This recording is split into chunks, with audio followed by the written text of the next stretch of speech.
Our program is going to be as follows.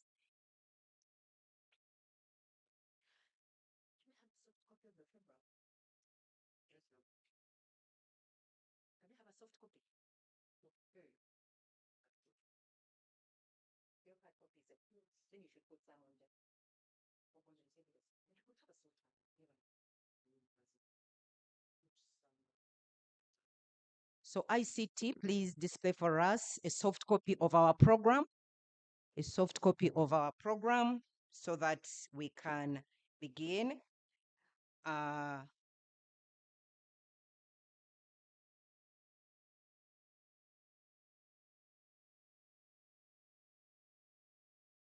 program is going to be as follows. Right now we are having arrivals and registration, and the Secretariat is handling that. If you've not yet registered, please have your name registered outside. We are going to have an opening prayer. I think I need somebody who is feeling very prayerful this morning. Yes, come and give me your names. Write for me here your names. And then we shall have the welcome remarks by the Dean of School of Vocational Studies. Our Dean is going to give us opening remarks. We are going to have a keynote presentation by our own Dr.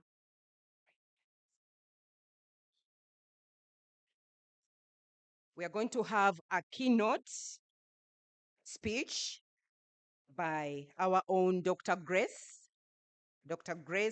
Chamazima, a senior lecturer in the Department of Family Life Studies. We are going to have a plenary discussion, a health break, which we are likely to jump. Then we shall go to key highlights on the department activities. These are going to be presented by the different heads of department in the School of Vocational Studies. We shall have a plenary discussion, remarks by our Vice Chancellor, who is going to invite our guest of honor, the Permanent Secretary, the Minister of Education and Sports. And then we have a special session in which we are going to recognize all former deans, former heads of department, and other long-serving retired staff from the School of Vocational Studies. Once again, you're most welcome. If you have any presentation, please make sure that you have shared it already with ICT. ICT, do you already have them? How many do you have? 4?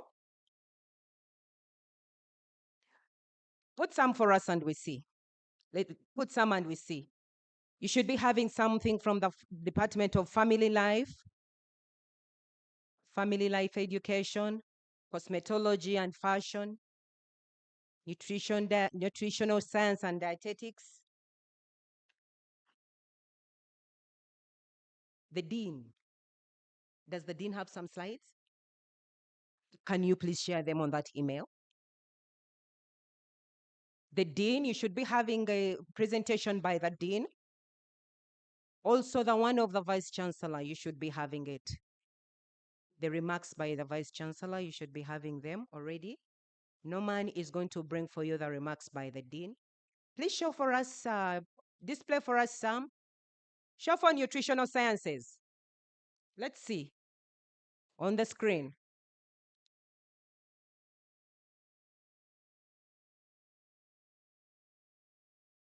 We'll be starting our program. It's very exciting to see all of you and seeing here colleagues we've been with since we had a faculty of vocational studies. I can see our past dean, Dr. Kato, you're most welcome. Thank you so much for coming. I can see our current head of department, art and design. You're very, very welcome. Other heads of department that are here. I know there are some who are representing. There is a head of department representing the Department of Mathematics. Somebody is representing. She's going outside. Yes, somebody is representing the head of Department of Mathematics. You're most welcome. Registrar's office. Anybody from the registrar's office? Registrar's department? Finance? Yes. I'm seeing Mrs. Okecho. What should I say? Pioneer nutritionist, pioneer home economist. These are the people behind the Department of Nutritional Sciences. Mrs. Okecho, you're most welcome. Sister, you're most welcome. Students who are here, students wave to me. Please tell other students to come in. Post on group. The function has started.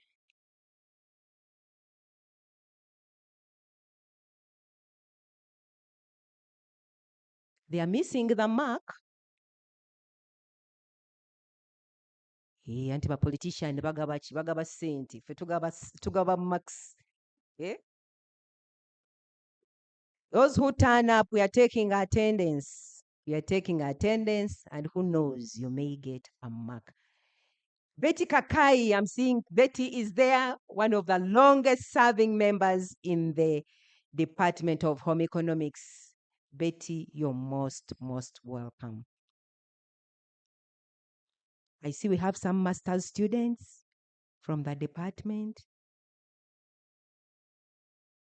They are hiding because they disappeared when they went to do research. They don't want to look at me.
as I worship you.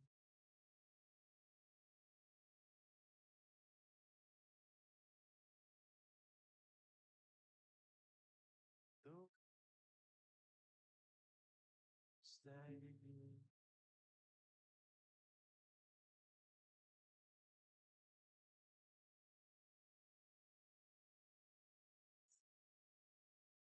I tell myself I get you alone.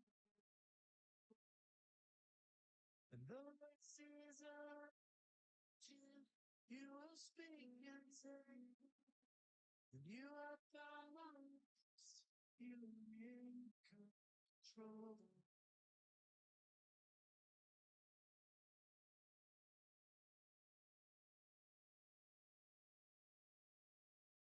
You speak, it me along.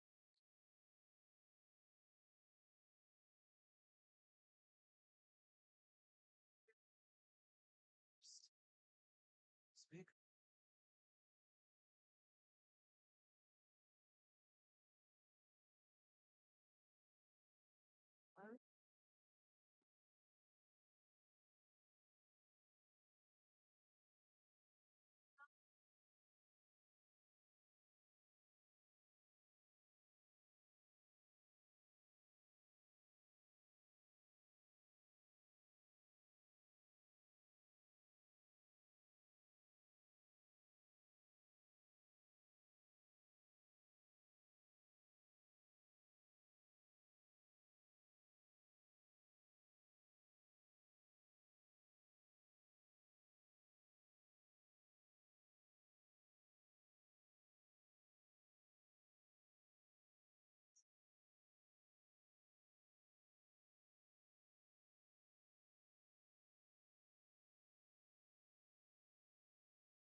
You inhabit the praises of your people.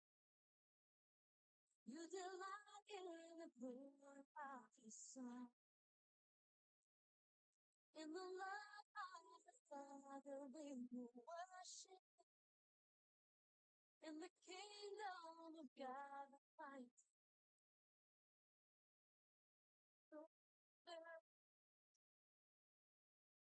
She's a God in us, the tower of your church. Bring these fears up to worship. Sing high with all we got.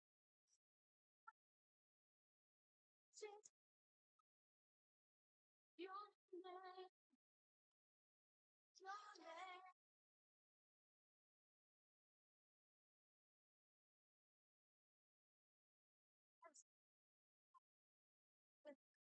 Jesus and the God.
Food safety is not just a practice.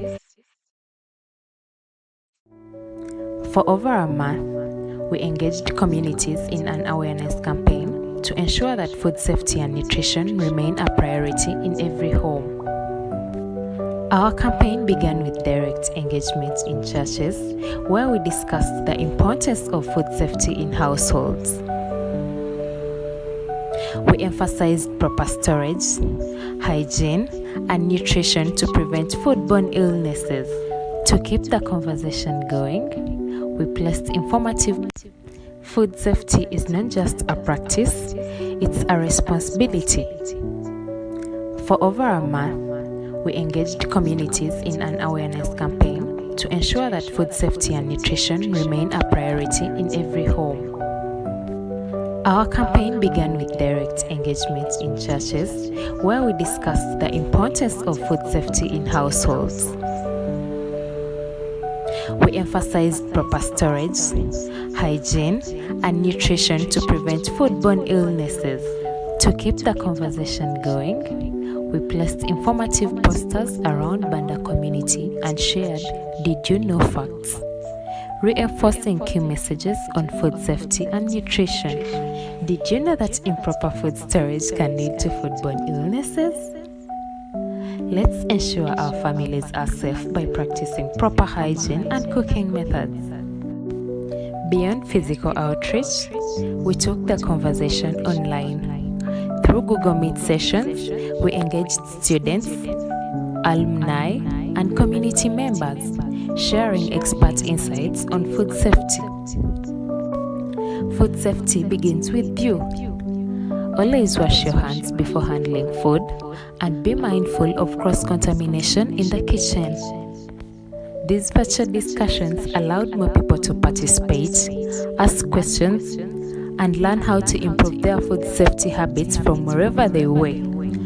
As part of our hands-on approach, we carried out nutrition education sessions in Banda community, visiting homes, markets, and schools to share practical knowledge. Through these sessions, we helped individuals and families understand the connection between nutrition, food safety, and long-term health. The grand finale of our campaign was the nutrition run on March 15th.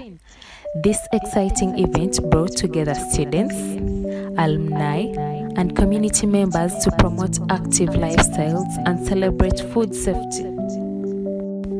A huge congratulations to our top runners. Their dedication to health and fitness truly embodies the spirit of this campaign. We are proud to present certificates to our top runners. Your commitment to nutrition and wellness is inspiring. Keep making a difference. Through this campaign, we have raised awareness, educated communities, and inspired action towards a safer, healthier future. But our journey doesn't end here. Food safety is a daily practice. Let's continue to apply what we've learned and be ambassadors of health and nutrition in our communities. Join us in making food safety a priority today, tomorrow, and always.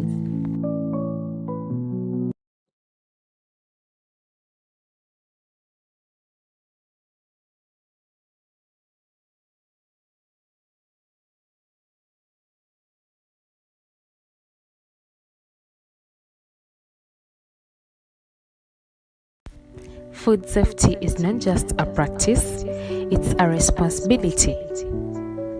For over a month, we engaged communities in an awareness campaign to ensure that food safety and nutrition remain a priority in every home. Our campaign began with direct engagement in churches, where we discussed the importance of food safety in households. We emphasized proper storage, hygiene, and nutrition to prevent foodborne illnesses. To keep the conversation going, we placed informative posters around Banda community and shared "Did you know" facts, reinforcing key messages on food safety and nutrition. Did you know that improper food storage can lead to foodborne illnesses? Let's ensure our families are safe by practicing proper hygiene and cooking methods. Beyond physical outreach, we took the conversation online. Through Google Meet sessions, we engaged students, alumni, and community members, sharing expert insights on food safety. Food safety begins with you. Always wash your hands before handling food and be mindful of cross-contamination in the kitchen. These virtual discussions allowed more people to participate, ask questions, and learn how to improve their food safety habits from wherever they were. As part of our hands-on approach, we carried out nutrition education sessions in Banda community, visiting homes, markets, and schools to share practical knowledge. Through these sessions, we helped individuals and families understand the connection between nutrition, food safety, and long-term health. The grand finale of our campaign was the nutrition run on March 15th. and then we shall This move on. exciting event brought together students, If you're there and you're representing a head of department or a dean, please do come and reach out to me. Reach out to me so that I can have you recognized.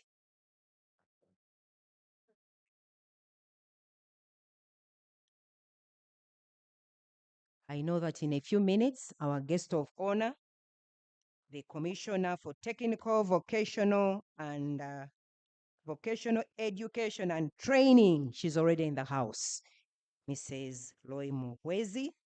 She's accompanied by our own DVC F&A, who is representing the Vice Chancellor. Professor Justus Kwetegeka is also with us. Our University Secretary is also in the house, Mr. Arthur Katongole. Our BASA is around. I see the head of family life is in the house, Dr. Aida Nganda.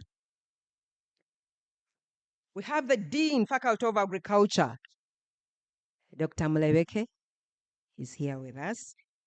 When the time comes for introductions, you'll need to. Okay.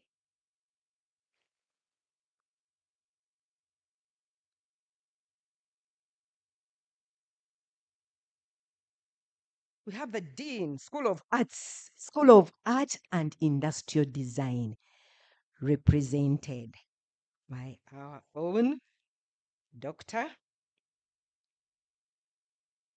Anybody I've not recognized yet? Please, if you don't give me your names, it says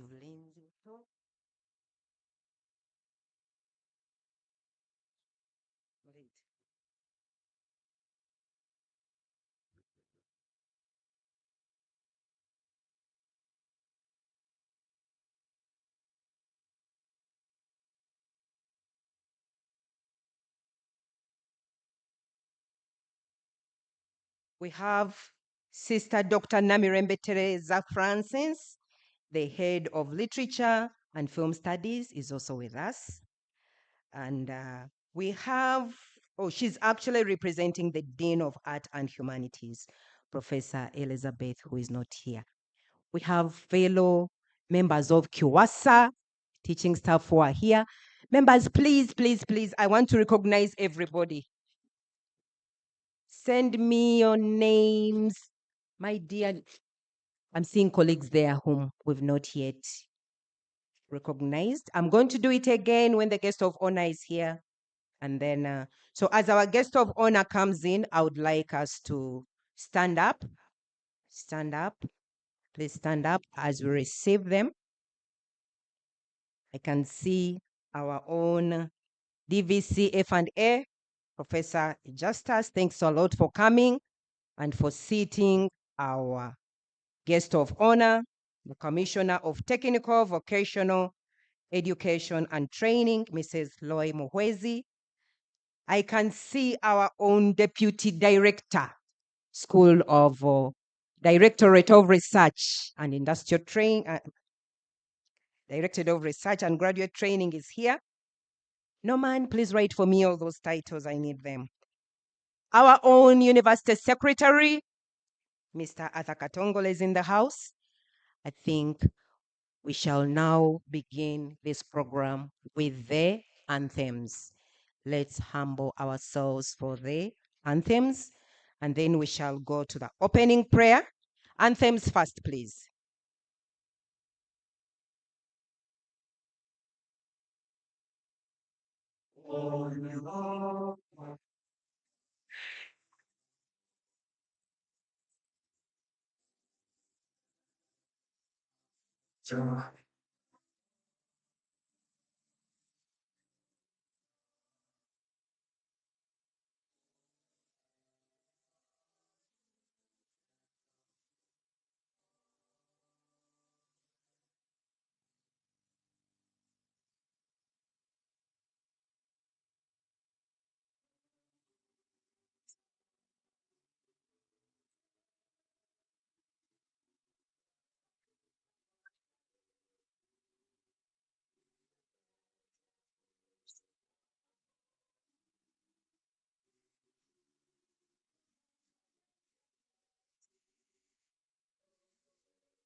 Thank you so much. You may take your seats.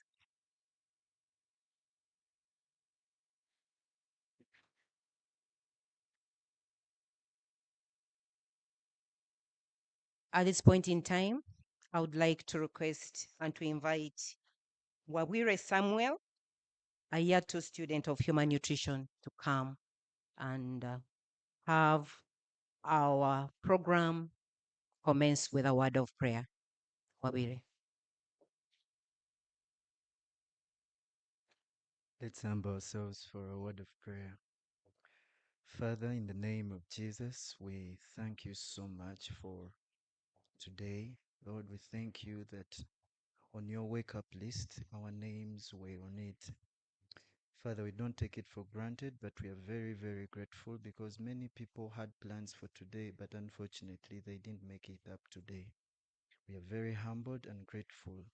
Father, we pray for everything that is taking place, that is going to take place, everything that is going to be shared, that everything will come out so well.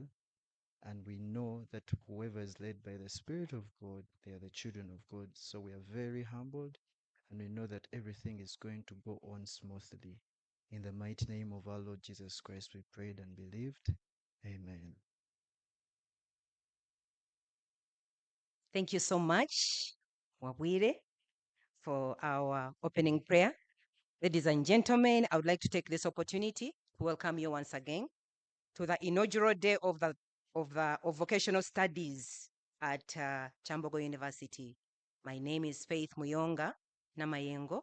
I'm the head of Department of Nutritional Sciences, and I'm going to be your MC for that day. You're most welcome, everyone. Our dear guest of honor, you're most welcome. Thanks for joining us today. I know that you'll be introduced later. Please allow me to take us through the program that we are going to follow for that day. If you, in case you've not yet registered, please do so. We have a table outside. We've already, please register. It's very important for us that we know the attendance for our inaugural Vocational Studies Day of Kyambogo University. We are done with the opening prayer. We are going to have a brief time of introductions in which I'm going to introduce the members who are here with us to our dear guest of honor. In the interest of time, we may not give you a microphone to say something, but we'll try to go through that very fast. Then we are going to have our own dean from the School of Vocational Studies, Dr. Rukunda, will give us the welcome remarks and also tell us why are we here? Why are we here this morning? As we do that, I request that please give me more names of members to introduce. More names of members, please, please, please. I don't want to leave anybody out. Please give me more names of members to. I'm expecting more names. Our dear guest of honor, our program is as follows. We're going to have opening remarks by our dear Vice Chancellor, who is going to be represented by our own DVC-FA, Dr. Justus. We're going to have a keynote presentation by Dr. Mohozi, who is already in the house. Thank you so much, Dr. Grace, for coming. The keynote address is going to be entitled Nurturing Skills-Oriented Higher Education, Vocation Training and Development. And she's going to focus on the historical contribution of Kyambogo University in vocational training and development. We are going to, our dear guest of honor, we shall have the different heads of department from the faculty of, from the School of Vocational Studies. They are going to come up and share with us a little bit about highlights of the key activities in the different departments. So I request the colleagues who are here, if your presentation is not already with ICT, please pass it over. We shall follow the order that I'll be sharing with you. Then our dear Dean will come back and share with us the strategic direction of vocational training in Kyambogo University. That is going to be, I know he's really going to give us some highlights of where do we want to be, where do we see vocational studies by the year 2029-30, where do we hope to be? Then we shall have a very short remarks by our dear Vice Chancellor, who is the one who is going to invite you, our dear guest of honor, to give a few remarks on behalf of the Permanent Secretary, Minister of Education and Sports. And then we are going to have recognition of former deans, heads, and other long-serving retired staff from the formerly Department of Home Economics in Kyambogo University. By 2 o'clock, we hope to have left this place. I know that we have started off a bit late, but I'm going to try to keep this very short so that we can leave this place on time. Without wasting any more time, I would like to go through a time of introductions. Our dear guest of honor, I want to introduce our VC. He's already seated there with you. Our VC is there, Dr. Justus Kwetegeka. You're most welcome. Our University Secretary, Mr. Arthur Katongole. You're most welcome. Our University Bursar, Mr. Arthur Kasirye, is in the house. I'm sorry, Mr. Kasirye, you're most welcome. He's not Arthur. We have deans in the house. We have the dean for the School of Science. Dr. Mgampoza was here. I think he has stepped out a bit. We have the dean of the School of Art and Industrial Design, represented by our own Dr. Joan. Please stand up for recognition. We have the Dean Faculty of Agriculture. Dr. Mlebeke is in the house. Stand up for recognition. We have heads of department. Any heads of department in the house? We have the Dean School of Computing and Information Science, Dr. Dennis Sebugwao. Please stand up for recognition. We have Miss Namudu Victoria, representing the Commissioner of Community Health in the Department of Ministry of Health. Miss Namudu, please stand up for recognition. You're most welcome. We have the Dean, Faculty of Engineering, Dr. Charles Onyutha is with us in the house. Please stand up for recognition. Thanks so much. Thank you so much for loving our school. I know we have former heads of department. We have Mrs. Tenwa Florence. Is she in the house? Mrs. Tenwa Florence is not yet in the house. We have Mrs.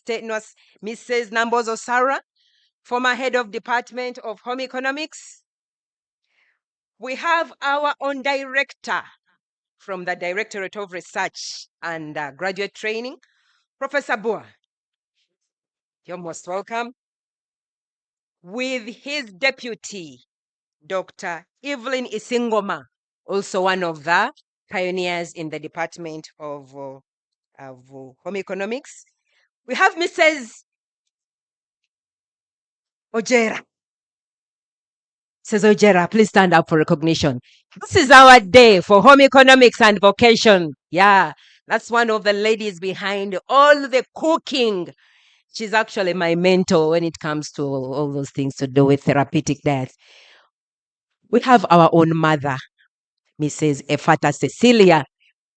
When you see all the methods of teaching home economics, she's the Methodist. You're most welcome. In the house, we have colleagues from the Department of Nutritional Science. Please stand up for recognition. Colleagues from the Department of Nutritional Science.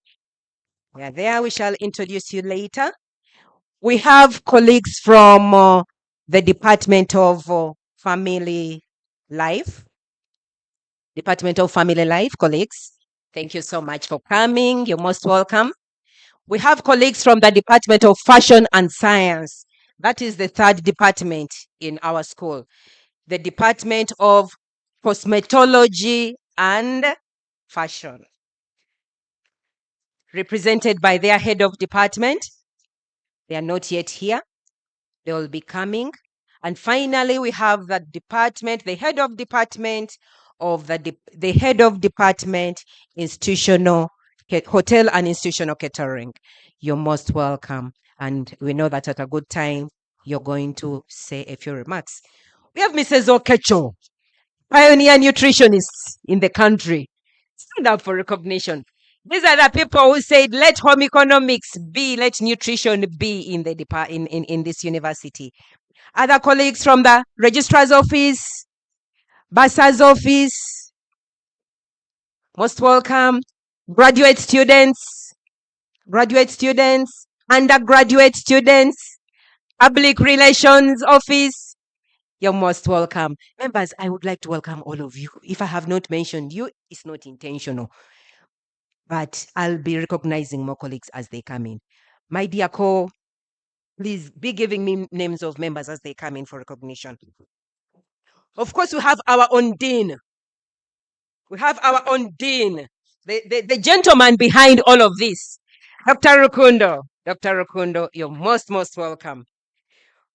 We have the gentlemen, the bulls behind the School of Vocational Studies, the ones who paved the way for us. We have Associate Professor Kato Habib is in the house. That one was my dean, and for me, he will always be my dean. We have Professor William Epeju. Haven't seen him. He's coming. Where is he? Yeah, another dean. He's there. Oh, you're representing him? Yes. Dr. Irene Bolenzibuto is representing Dr. William Epeju. There's a neighbor to our director whom I've not introduced, but when they give me the titles, I will be introducing him. Our dear guest of honor, I think we are done with that item on the agenda. I'll be introducing more colleagues and more guests as they come in. At this point in time, I would like to request our Dean, the School of Vocational Studies, and the gentleman behind the vision for this day. One day he told us, I want us to have a Vocational Studies Day.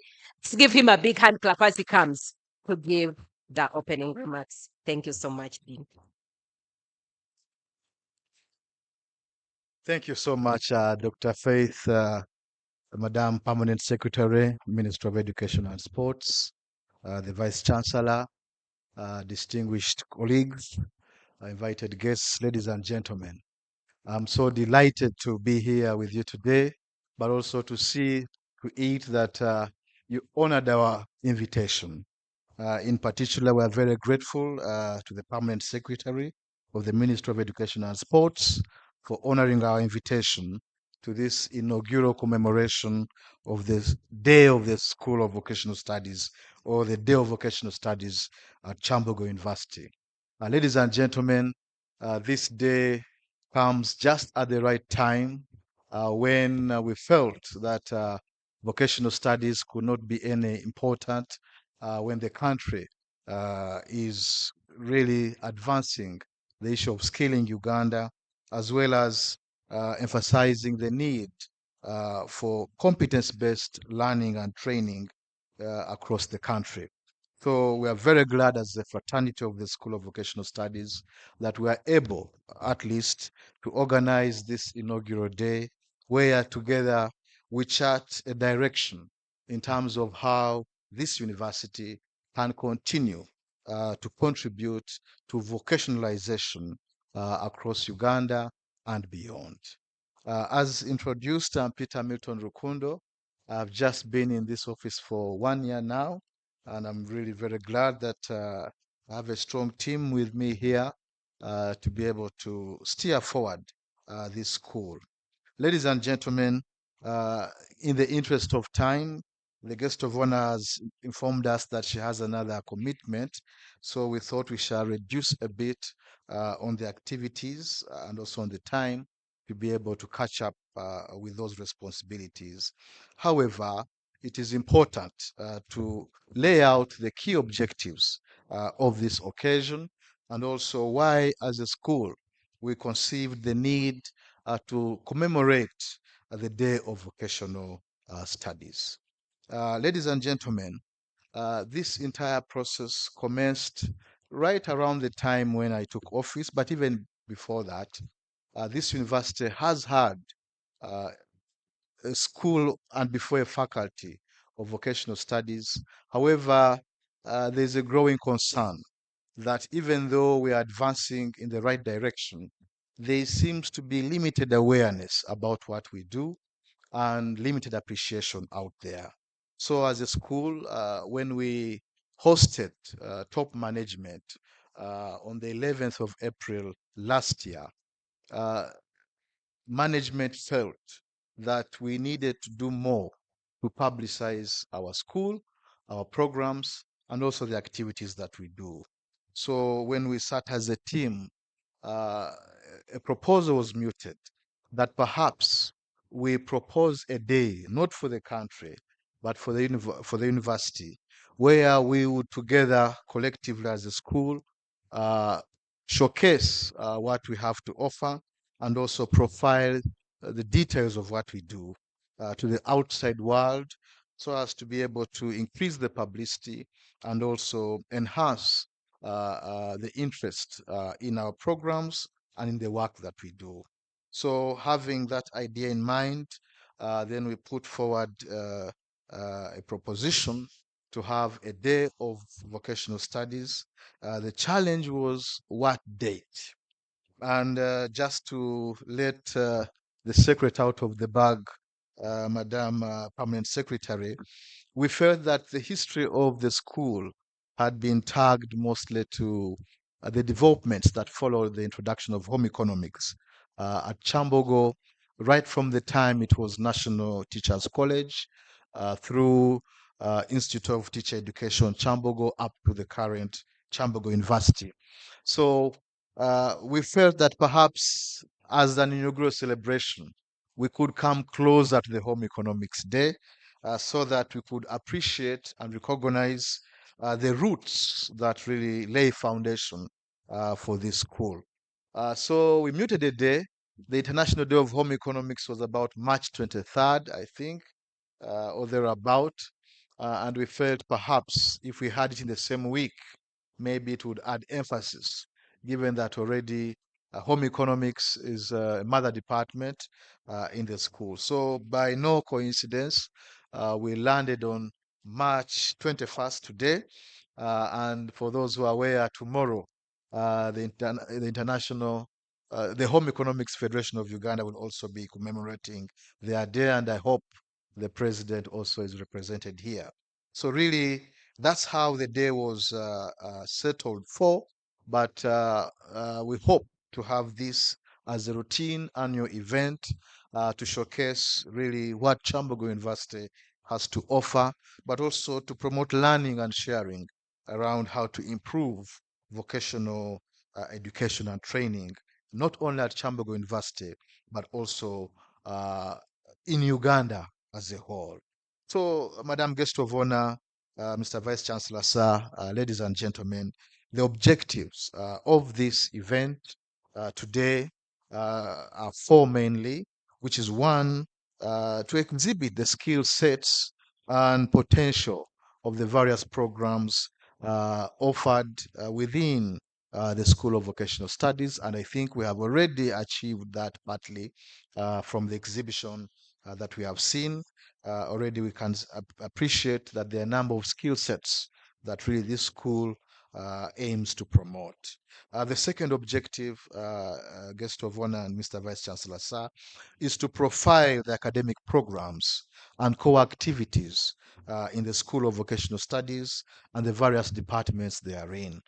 We hope that at an appropriate time, we shall be able to hear from heads of departments briefly, but also through the information that will be shared, we shall be able to know the various programs offered and their potential.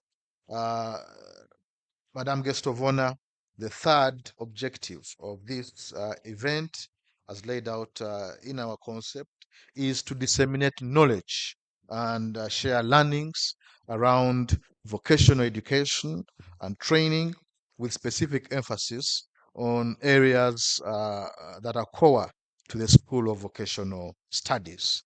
And finally, Guest of Honor, ladies and gentlemen, the fourth objective of this event is to enhance publicity for the School of Vocational Studies, but also for Kyambogo University as a whole in the area of vocational education and training.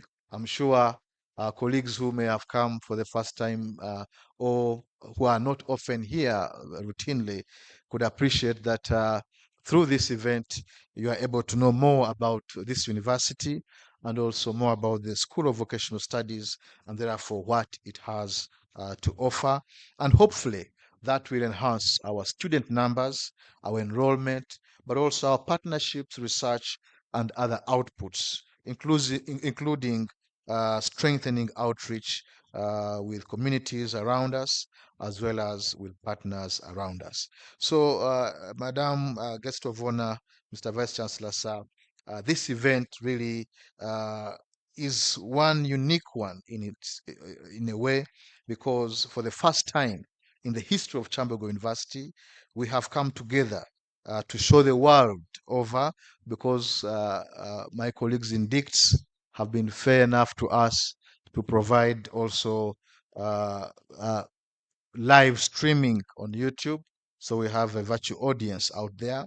So this, for the first time in our history, enables us to showcase what Kyambogo University can offer in terms of vocational education, but also open new frontiers for engagement and partnership with various partners that have gathered with us here today. So at this juncture, really, I would like to end here and say very much welcome to the School of Vocational Studies and to Kyambogo University. We are very proud and glad that you're able to join us. We hope and believe that you will learn one or two things about the School of Vocational Studies and Kyambogo University in general, but also we hope that you'll be our ambassadors to really pronounce and publicize what Kyambogo may have to offer in terms of skilling, as well as in terms of supporting national development efforts, as well as global development efforts, including the sustainable development goals. So at this point, I will not talk much since I'll come later to share with you. But once again, I thank you very much. And maybe since I have the podium, I wanted to also introduce the keynote speaker of today, who is Dr. Grace Muhozi Chamazima. We felt as a school that Dr. Muhozi was fit to offer this keynote, given that she has been part of us. She's a senior colleague in the school, a former head of department, and now a senior mentor. Some of you may not be aware, these senior women who have been introduced, and including our own Dr. Faith, were my teachers as well. So I'm very proud of that, and how special it is that you can share a podium with your former teacher and etc. So, ladies and gentlemen, allow me uh, really invite Dr. Muhozi Grace, a home economist by profession, but also someone who has advanced in the area of nutrition and also supported a number of initiatives to give a keynote. We have, by Vice Chancellor's permission, the Vice Chancellor has accepted to come at the later stage. So in the interest of time, I will invite Dr. Muhozi to offer the keynote address, and then we shall proceed from there. Dr. Muhozi.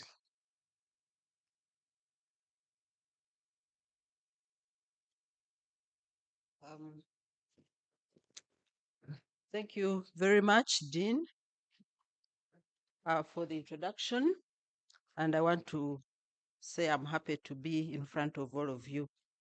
Madam Guest of Honor, the Vice Chancellor, and your team are all members here invited and protocol observed. Ladies and gentlemen, it is a privilege for me to address you on the critical role that Kyambogo University has played in shaping the landscape of vocational education and training in this country.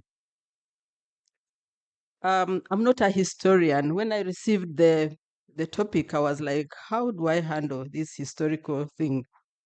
But I will do my best. And I had a few definitions, which I actually put into question form. And I wanted to ask and ponder, and this is how I answered them. The first one was, what is nurturing? This is to care and protect something or someone while they are growing. The help or the encouragement that helps to develop something. Then I asked, what is vocational training? Because those were the words. And I said, it can also be called vocational education and training, VET. And that is, I think, the way it is very well known.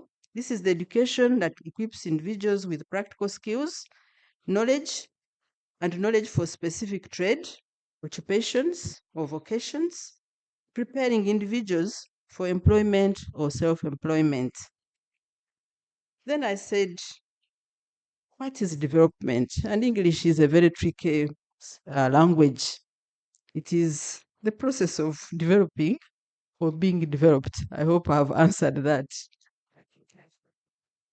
And the question that has perturbed many people, because I receive questions every now and then, is vocational an art or a science?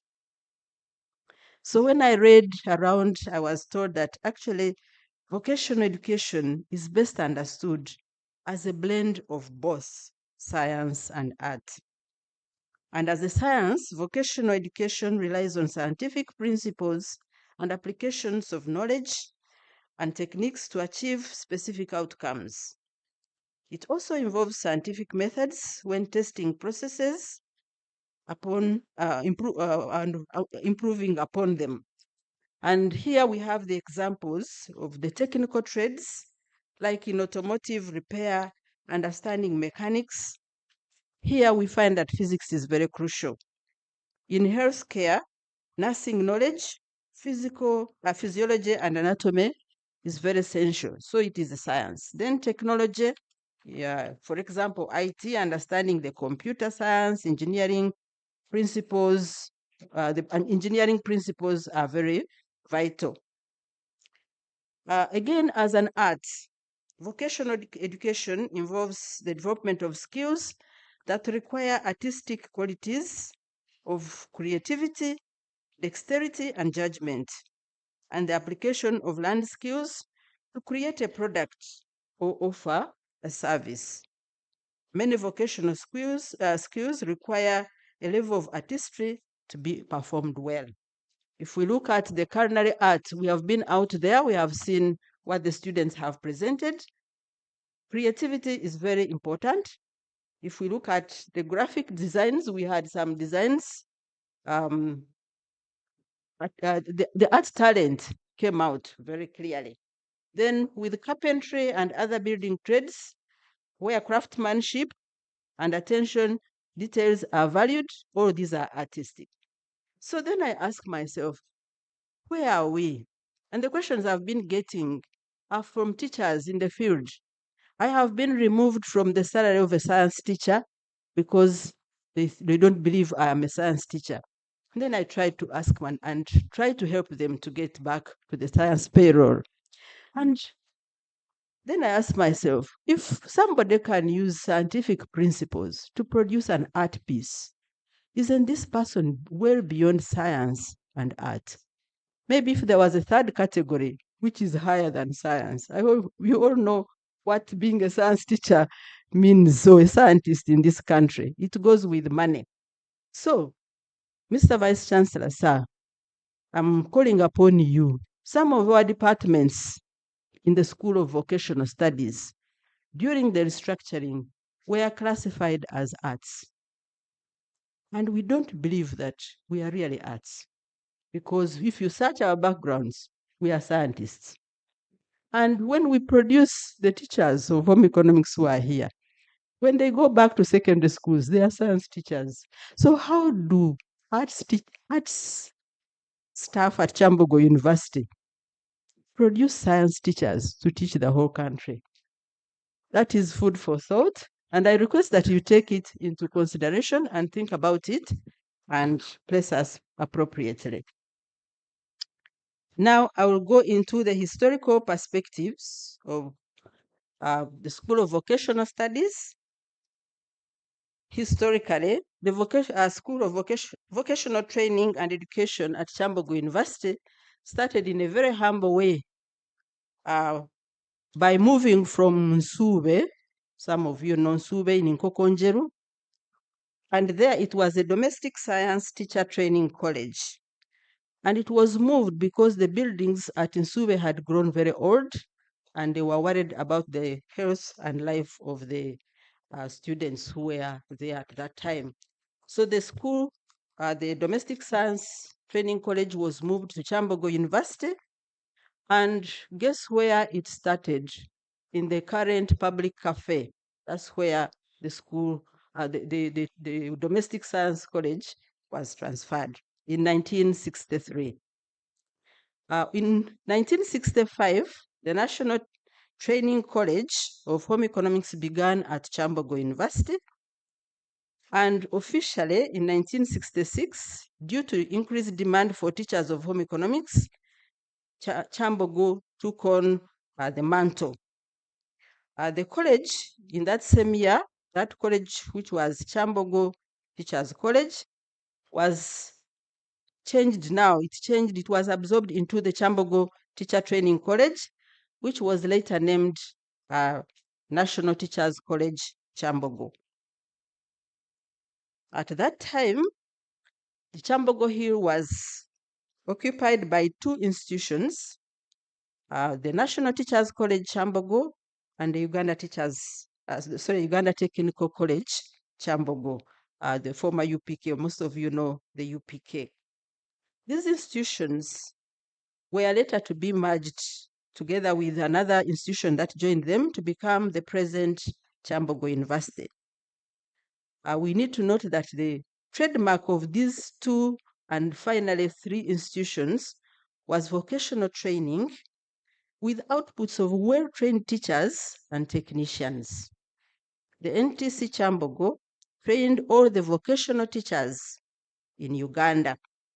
That is including teachers of art and design, teachers of home economics, teachers of woodwork, metalwork, and technical drawing, and business studies, which included typing and office practice, while the UTC trained technicians for the industry.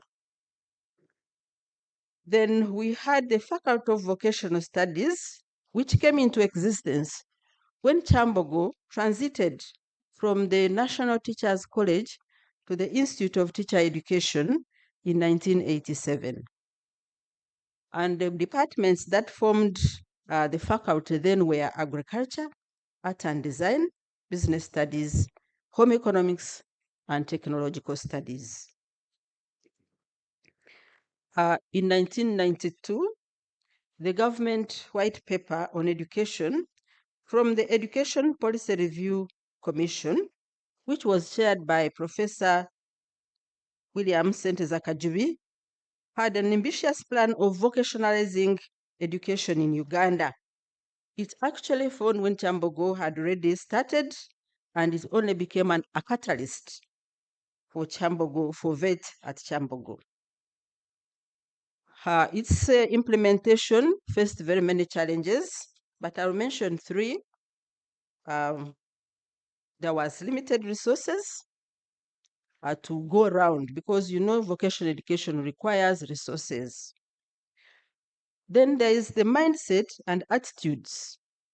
And the mindset and attitudes, all of us know that for a long time, there's been resistance for vocational education from stakeholders who perceived it as inferior education for those who, actually the guest of honor called it abalemwa, those who failed to make it to do science and arts courses to go to the university.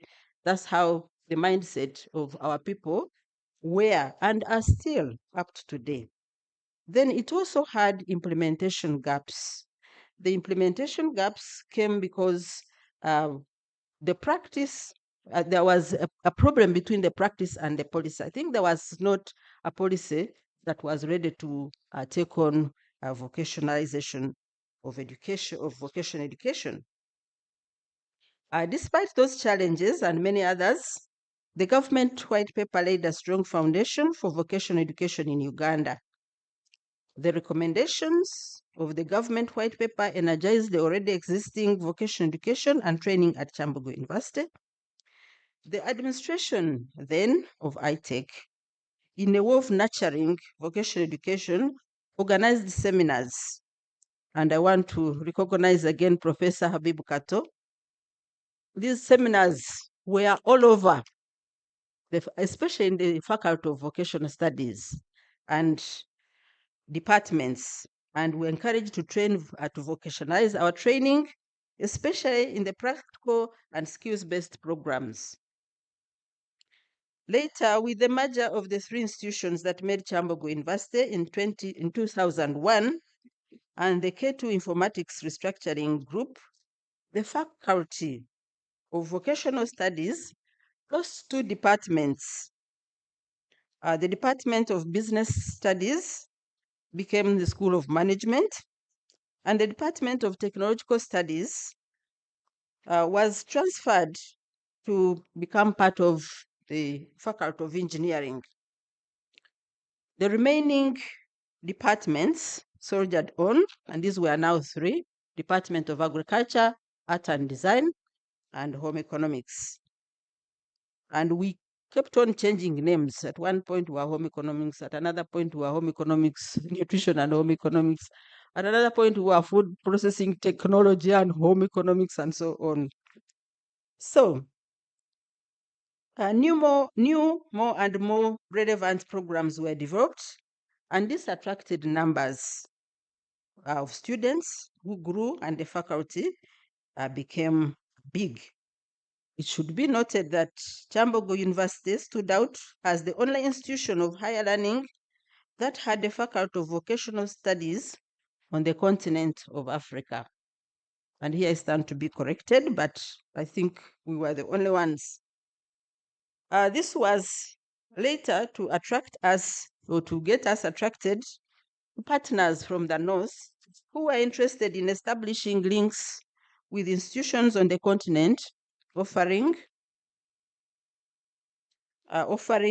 vocational subjects. And one of mention is Akershus University College, the present Oslo Metropolitan University in Norway, who partnered with Kyambogo University up to date. And this partnership yielded several benefits, and I'll mention a few. One was the tripartite staff exchange between Norway, South Sudan, and Uganda, the student exchange, which up to now is still going on. But this time around, the exchange is in the School of Education. Scholarships for students and staff in the Department of Art and Design, Human Nutrition, and Home Economics benefited greatly from the scholarships. We had the establishment of two programs, graduate programs in vocational pedagogy, a master's program and a postgraduate diploma in vocational pedagogy.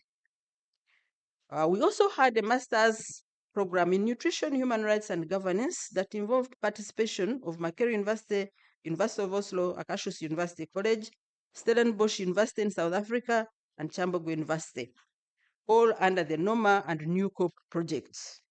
There was a lot of experience sharing and learning in this partnership. Now, about 20 years down, in 2021, the university underwent restructuring again. And this time, all the three departments that had remained had to split. And this left us as the department, they left the Department of Human Nutrition and Home Economics, which had now grown to become a School of Vocational Studies. It transitioned very fast, and we became a school with 4 departments, as you have seen, Madam Guest of Honor, Department of Family Life and Consumer Studies, Home Economics, Department of Fashion and Cosmetology, Department of Hotel and Institutional Catering, and Department of Nutrition Science and Dietetics. The School of Vocational Studies, ladies and gentlemen, at Kyambogo University is not merely a provider of education. We are architects of a skilled workforce. I think you have seen some of them out there. We are a catalyst for economic growth and builders of individual success stories. You were able to hear some success stories. Some students have won awards worth millions of shillings. Let me take this opportunity to recognize the tireless effort and nurturing of vocational education contributions by the past and present leaders of Kyambogo University, the vice chancellors and their deputies and the administration. And I begin with Professor P.J. Sebufu, Professor Lutalobosa, Professor Ndiege Omoro, and the current Vice Chancellor, Professor Elika Tunguka. The deans who have been the foot soldiers in this process, Professor Habib Kato, Professor William Epeju, Professor Bosco Bua, Dr. Evelyn Isingoma, and our current Dean, Dr. Peter Milton Rukundo. All heads of departments, past and present, I recognize your efforts. I congratulate all of us for having come this far. I will just highlight the importance of VET, vocational education and training. And what I've highlighted here is just a drop in the ocean. One, it provides practical skills development and career-focused learning. It emphasizes real hands-on and real-world skills tailored to specific industries. And this approach prepares students for immediate employment. It enables high employability rates as graduates have specialized in skills set that align with the labor market demands. In short, we are talking of career readiness of the graduates. It is a cost-effective type of training because it is less expensive and sometimes scholarships are awarded. VET is also flexible and can be offered as part-time to accommodate working people and allow continuous learning in specialized areas as needed. Many VET programs are offered, they offer recognized certification, which are highly valued by employees. And finally, vocational training involves practical projects and real-world application, making learning more engaging and relevant. And students see a sense of accomplishment and motivation. And if they're able to see the direction or the direct application of their skills, it is even much better. And these are just a few that we have mentioned. I think you saw how the students were really enthusiastic talking about their products, what they're going to do when they finish here. Now, in this era of rapid technological advancement and evolving industrial needs, the demand for skilled professionals has never been greater. The role of vocationalization of education in addressing the global challenge of youth unemployment cannot be overemphasized. We have success stories of how did these people do it. And you hear people talking when at independence, Uganda was better than this country. What happened? The country is ahead. Now they have success stories, and we have the one of Germany's dual education system. You can look it up and see what they have been doing. The second one is Singapore. And I think this is another country where they have been comparing Uganda with what happened. So there's also the story of Australia's vocational education and training. You can look it up. Switzerland's vocational education system, which emphasizes apprenticeship and certification, and this contributes to high employment rates among young people. And finally, South Korea. South Korea's Mr. Schools focus on specialized vocational training in areas like manufacturing and technology. So what happened to Uganda? We went for degrees, we have them, but our children and ourselves lack employment. I think we need to rethink.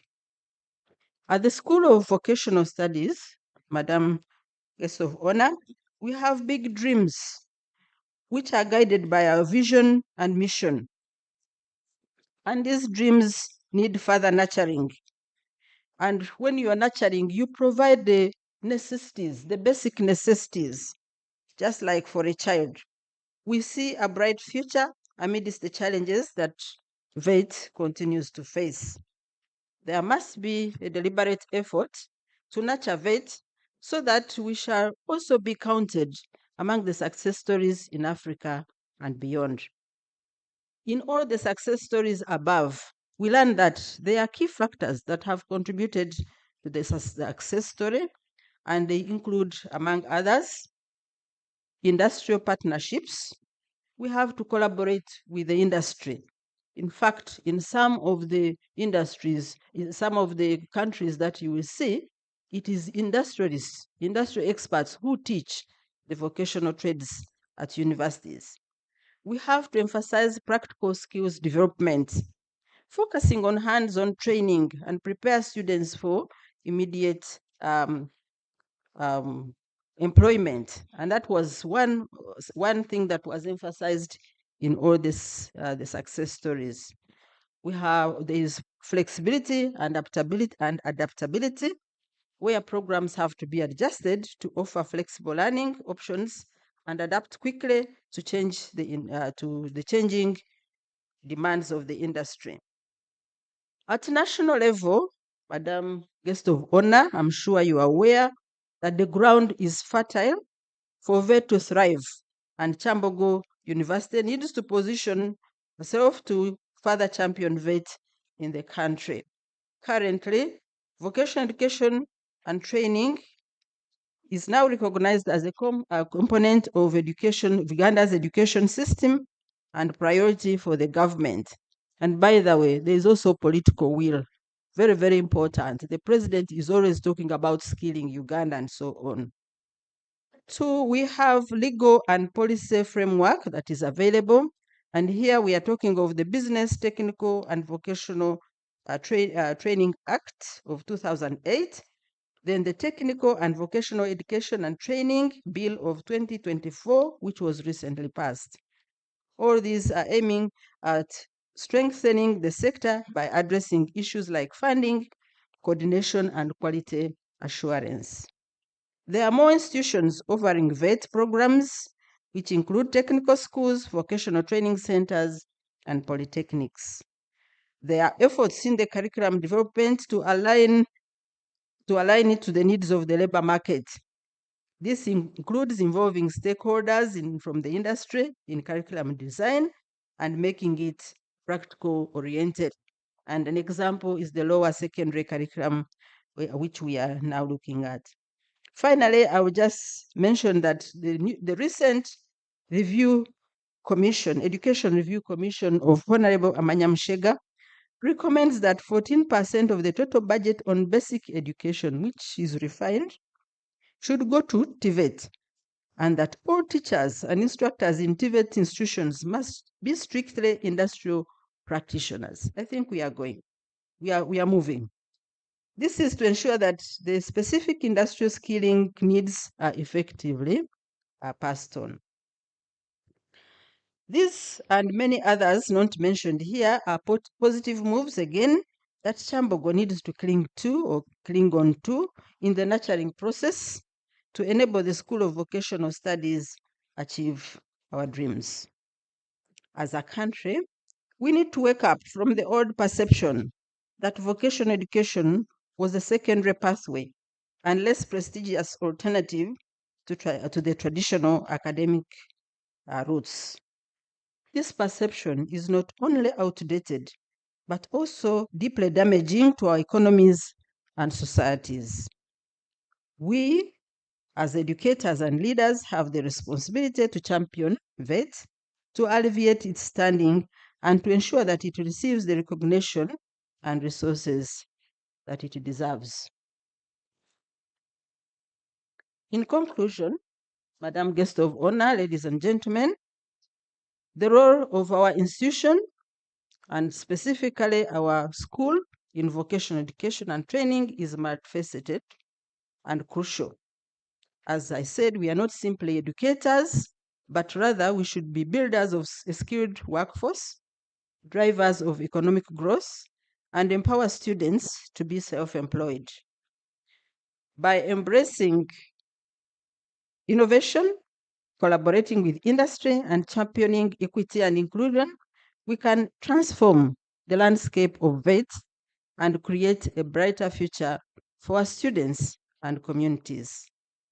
Let us rise to this challenge with passion, dedication, and a shared commitment to excellence. I thank you for listening to me. Knowledge and skills for service, for God and my country.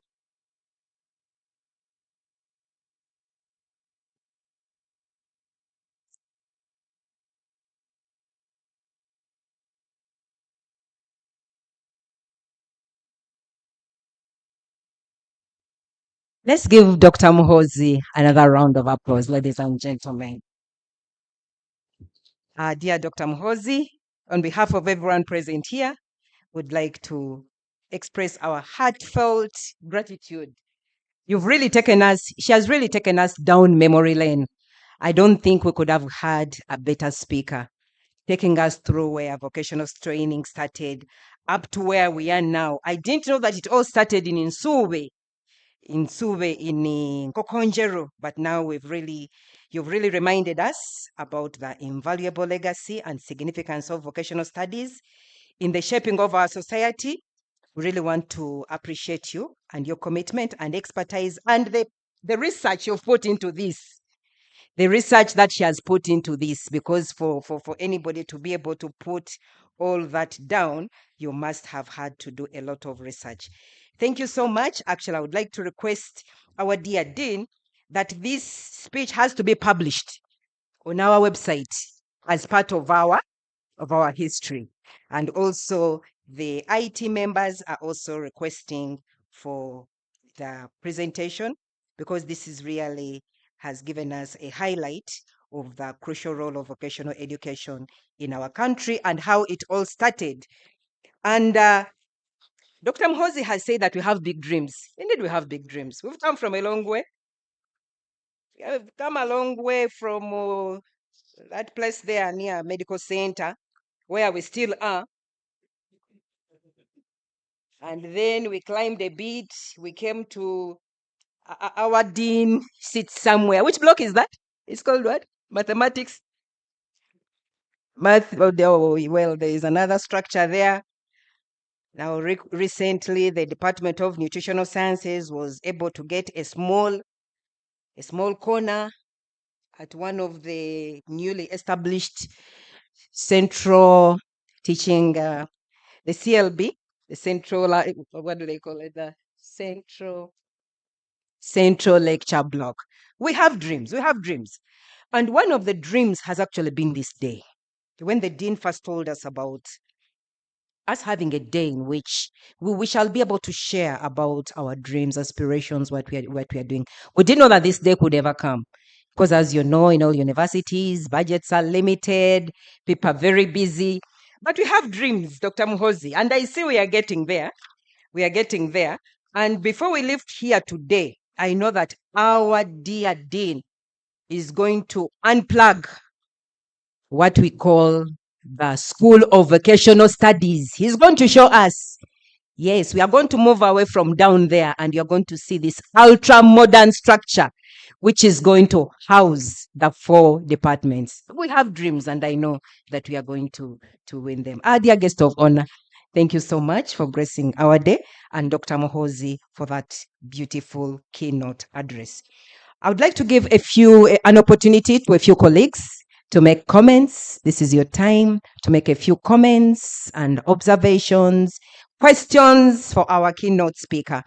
And as you come up with those questions, and as my assistant here takes the microphone around, I would like to welcome our head of Department of Cosmetology and Fashion, one of the departments in the School of Vocational Studies. He was not around when I did the introductions. Dr. Obed, you're most welcome. Please stand up for recognition. I would like to recognize the presence of Rita Kabanyoro Miss, the Country Director of Action Against Hunger. Our dear guest of honor, most of our nutrition graduates work with different nutrition projects, and we are honored to have Miss Rita Kabanyoro, the Country Director, with us. We also have the principal of Bokalasa Agricultural College here with us, Mr. Jelvan Kosololule. You're most welcome. Actually, we have some of our graduates actually work with the Bokalasa Agricultural College. At this point in time, I would like to request or to invite a few comments, few remarks, feedback to our keynote speaker, and then we shall move on with our program. Thank you so much. Please take the microphone around. Yes, I see one of our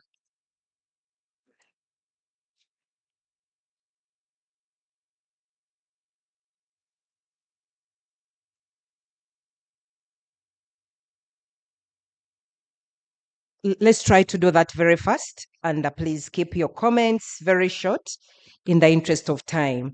Our guest of honor needs to be somewhere. Thank you. Good afternoon, colleagues. My name is Henry Trinawe, and former student of this institution, Department of Nutrition. I did a bachelor's here, 2015, 2018. My comment question to Dr. Grace, from your presentation, it looked like Kyambogo University is a mother of vet.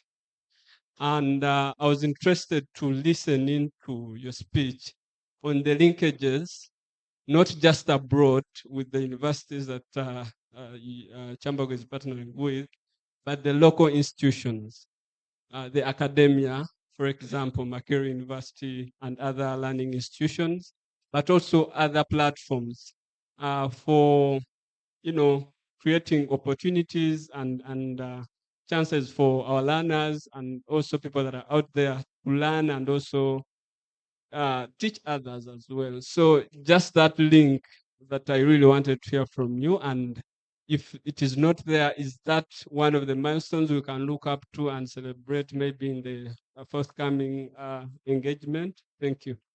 One of the dreams, Dr. Muhozi. I would like to invite another comment as Dr. Muhozi prepares to. I know that there is a student there.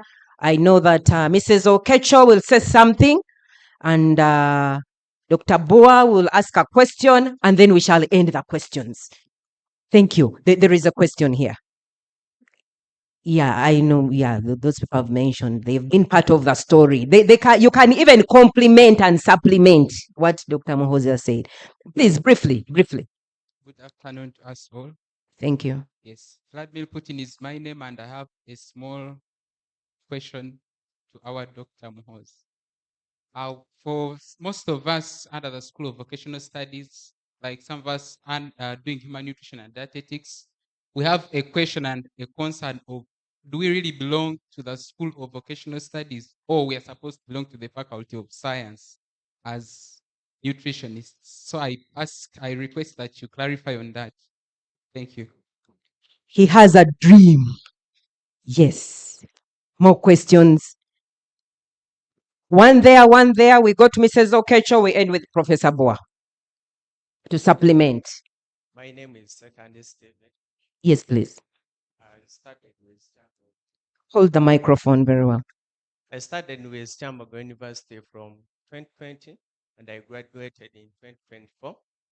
I'm a chef with SAS-based foods, and I'm heading the production. Mine is a supplement. Thank you. It's like under hotel. Most of the students and the community at large, they take that course to be for failures. For me, what I think, more emphasis and like teaching people the love and passion for our cause, so that it should be loved, because I think we are part of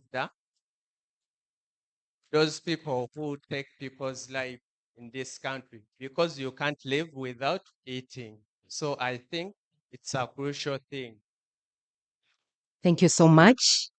Thank you so much. I think Dr. Mohoz actually alluded to that, but I know she will have a comment. But actually, Mrs. Okecho, that's what you're going to comment on. Is vocational training about the The failures. Just 2 minutes, Mrs. Okecho will respond to that. Yes, please, my dear girl. And then Dr. Bua will tell us, is nutrition in a vocation or should it be in science? Yeah. All right. Yeah, let's take away the burden from Mrs. Mohozi.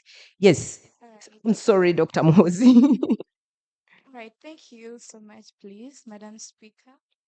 Anyways, I also want to talk about the last issue the pre-speaker talked about. Yes. My question was to my dear Dr. Hos that when I was given this course on government and my dad wanted me to do medicine, really didn't know what it was all about. We actually hoped for something that was for medicine, what. So I came in, joined the school with a lot of passion. I came, did the courses, the course units, and what. Which So course that are you doing? I'm doing the Bachelor's of Vocational Studies in Home Economics with Education. Yes, please. Go ahead. Yes. And then here comes this thing that disturbs my mind, and I'm not really giving the best answer I would give to the public. When they will Getting it. tell me, Mm. I'm trying to cut it short. When they will tell me what you really do in your course, and I'm like, okay, I want to live to make people understand this perception that this is not wastage of time. Like, for example, they will tell me, Pamela, you're always in the kitchen. What are you going to show to the world? I mean, you're in Vaseline. I mean, you're in the doormats. How are these things adding up to our country? I mean, even we who didn't go to school can do these things. So I really want some light from the elites here to make me feel it's really that, and maybe to the questions I can give out there so that people take it as a serious thing. Yes, please. That's my submission. Thank you. Thank you so much. I think I would like to first give an opportunity to Mrs. Okecho. First answer one of those questions before we come back to Dr. Mhozi. And the question and answer will be for only like 5 minutes because we started late. And so, Dr. Okecho, which one are you answering? The one of, is it for failures? Yes, let's restrict yourself there. Thank you so much. I just wanted to thank Dr. Mhozi so much. And maybe members should know that to answer part of your question, Dr. Mhozi was my student. And her father was my boss because the father was the deputy headmaster where I was. And she didn't want Grace to do nutrition because nutrition had a dead end. Where would she take? Oh, why do you want to take my daughter to failure? To go to the kitchen and cook what you are talking about. But here we are. I don't think Grace regrets. And Mr. Mehanji himself has forced me to tell me, thank you that you took my daughter to a good cause. I just wanted to also comment briefly about what the presentation was. I wanted to say that home economics is a subject where you learn and you don't leave it there. You don't leave it on blackboard. You don't leave it in the books.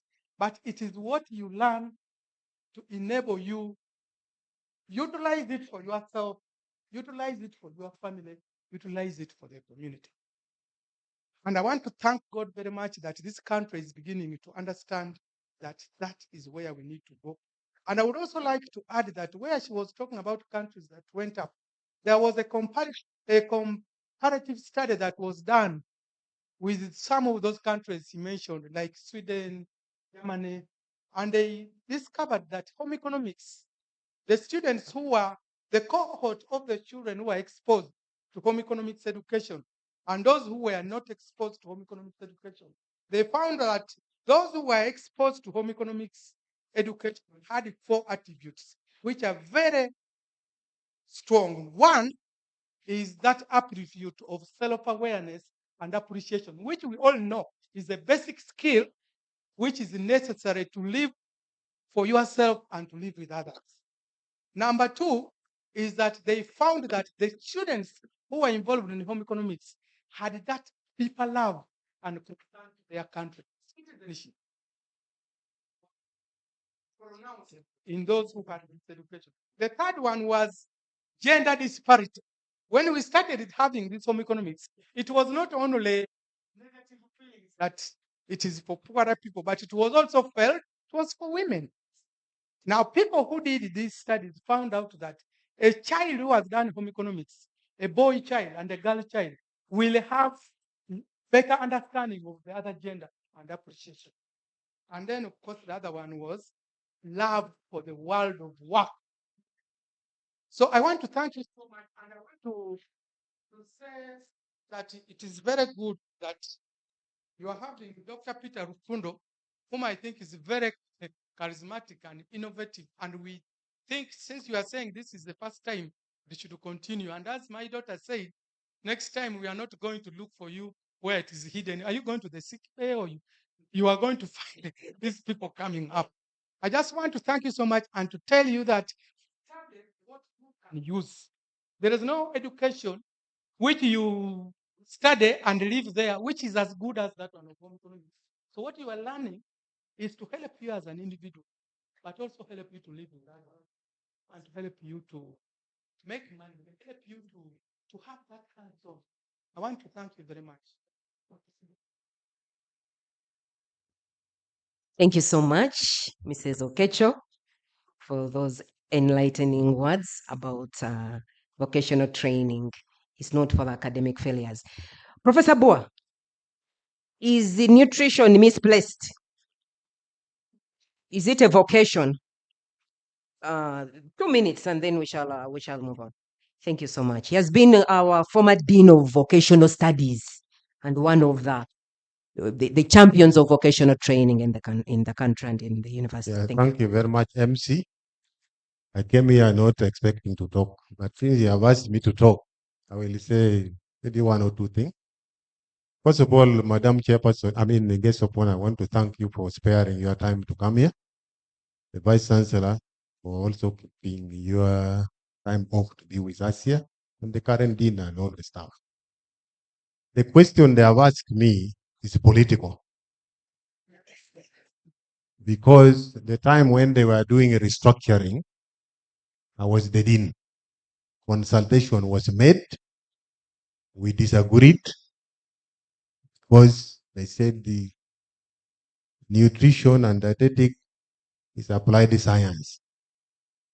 They failed to find where to put it. But the presenter has told you, you need scientific principles. So what more do you want? I think we are using the science in the nutrition and dietetics to do the other three. To me, I think you are not misplaced.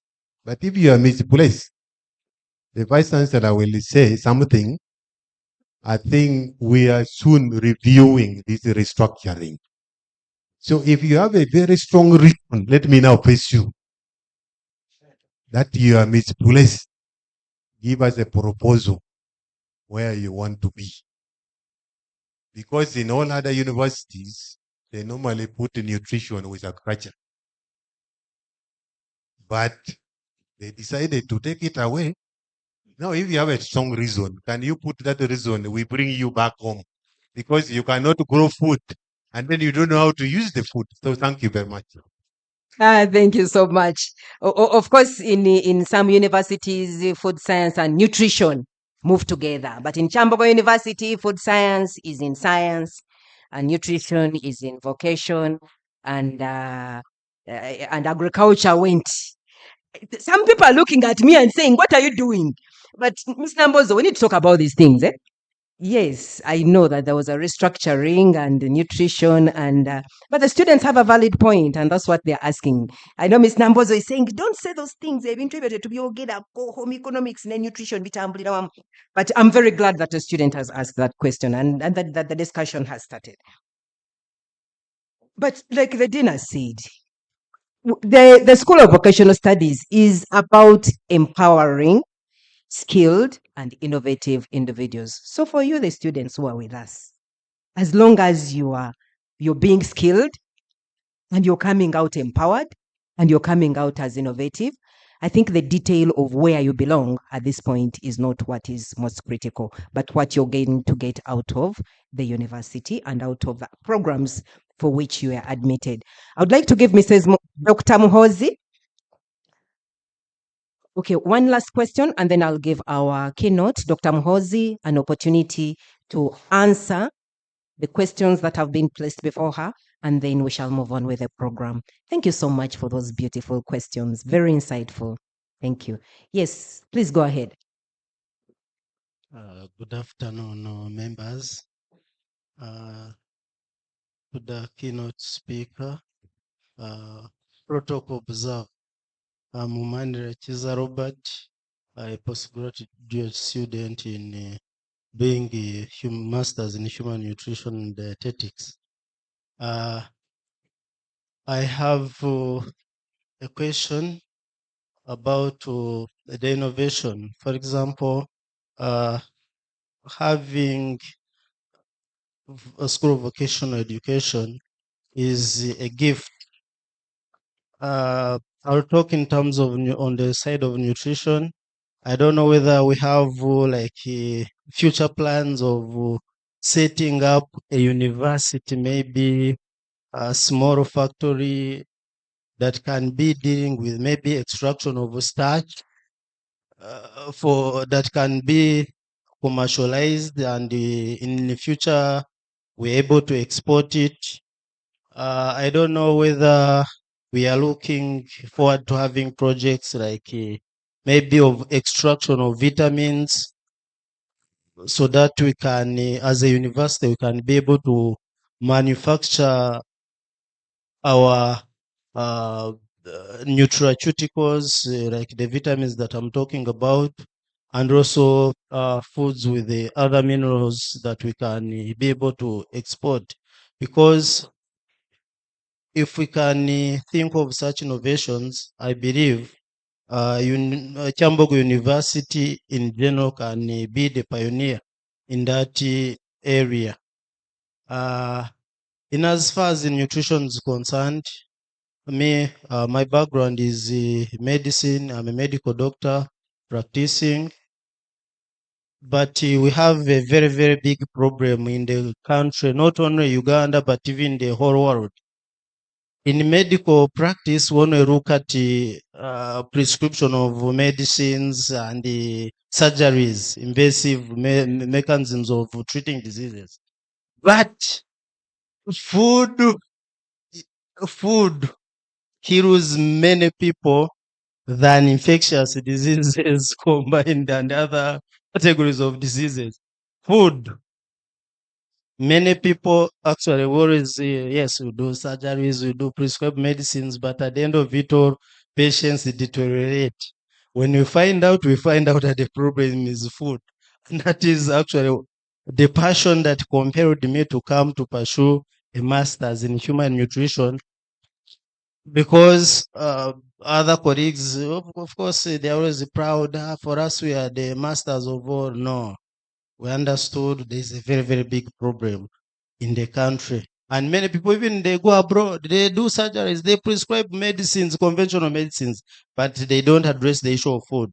It is my humble request that the School of Vocational Studies pioneers actually takes it up, handles the bull by both horns, by sensitizing the whole nation about the about non-communicable diseases, hypertension, diabetes, in that regard. Then cancers.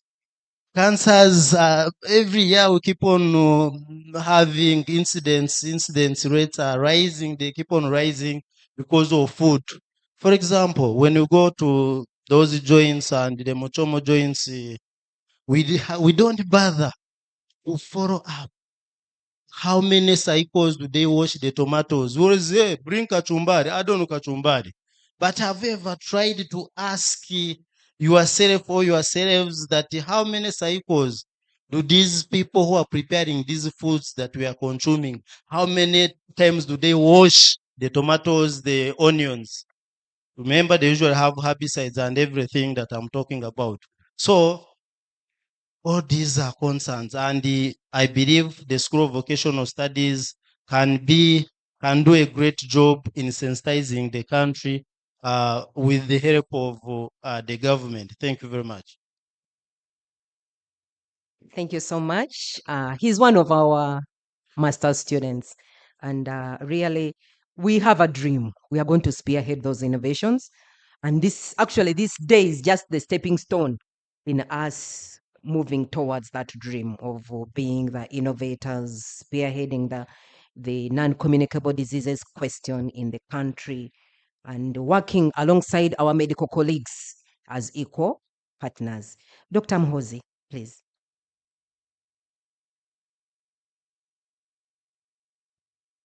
Thank you very much, everybody, for your reactions and questions. I'd forgotten to introduce my teacher. I respect you, Mrs. Okecho. I respect Mrs. Ojera, Mrs. Efata, and all the other teachers who have taught me who are here, whom I have not seen. For Henry, each department is really out. And as we have said, we have big dreams. We are out looking for whom to partner with. I know we've been to Ginger, our hotel training institution, to benchmark. We have been to many other places, and we are signing MOUs. Some of these things require a little bit of money, and you know, this is the nurturing that I'm talking about. Kyambogo University, the administration needs to really nurture us, give us the facilities that we need to move around and partner with people who are like us. And we are lucky now, we have more institutions that are offering VET. We have the industries, but we still have the issue of not really being able to approach the industries. The industries are really stuck to themselves. It's not yet easy for them to open doors to universities so that we can share. But maybe when the guest of honor speaks, I know she has a lot of experience about that. She will tell us what that is. I'll briefly talk about what the student who is wondering where they belong, where they should belong. This has been a big question. Actually, at one time I was almost being beaten when food science was brought to home economics. But as Dr. Myonga has said, Dr. Faith Myonga has said, I don't think it is where you belong that matters. I've defined what vocational education is. It is to equip you with practical skills, knowledge for a specific trade, occupation, vocation, preparing you for employment or self-employment. What do you want after you finish the university? Do you want to go saying you belong to science, or you want a job? So there you can take a decision. And to rest your case, Professor Boa has said that there is restructuring. We don't know where it will take you. You have heard where we came from. We came from Nsube, Kokonjeru, as a TTC. We became home economics. From home economics, we had nutrition. Food processing tried and then ran away. We have moved. Now we are 4 departments in a school. So we don't know. When you produce children, you don't know where they go. Some go to the US, others stay here, others go to South Africa. So it is really a process of growing. So if you grow and you go, it's no big problem. But for now, where you are is where you are, and mind what you are getting out.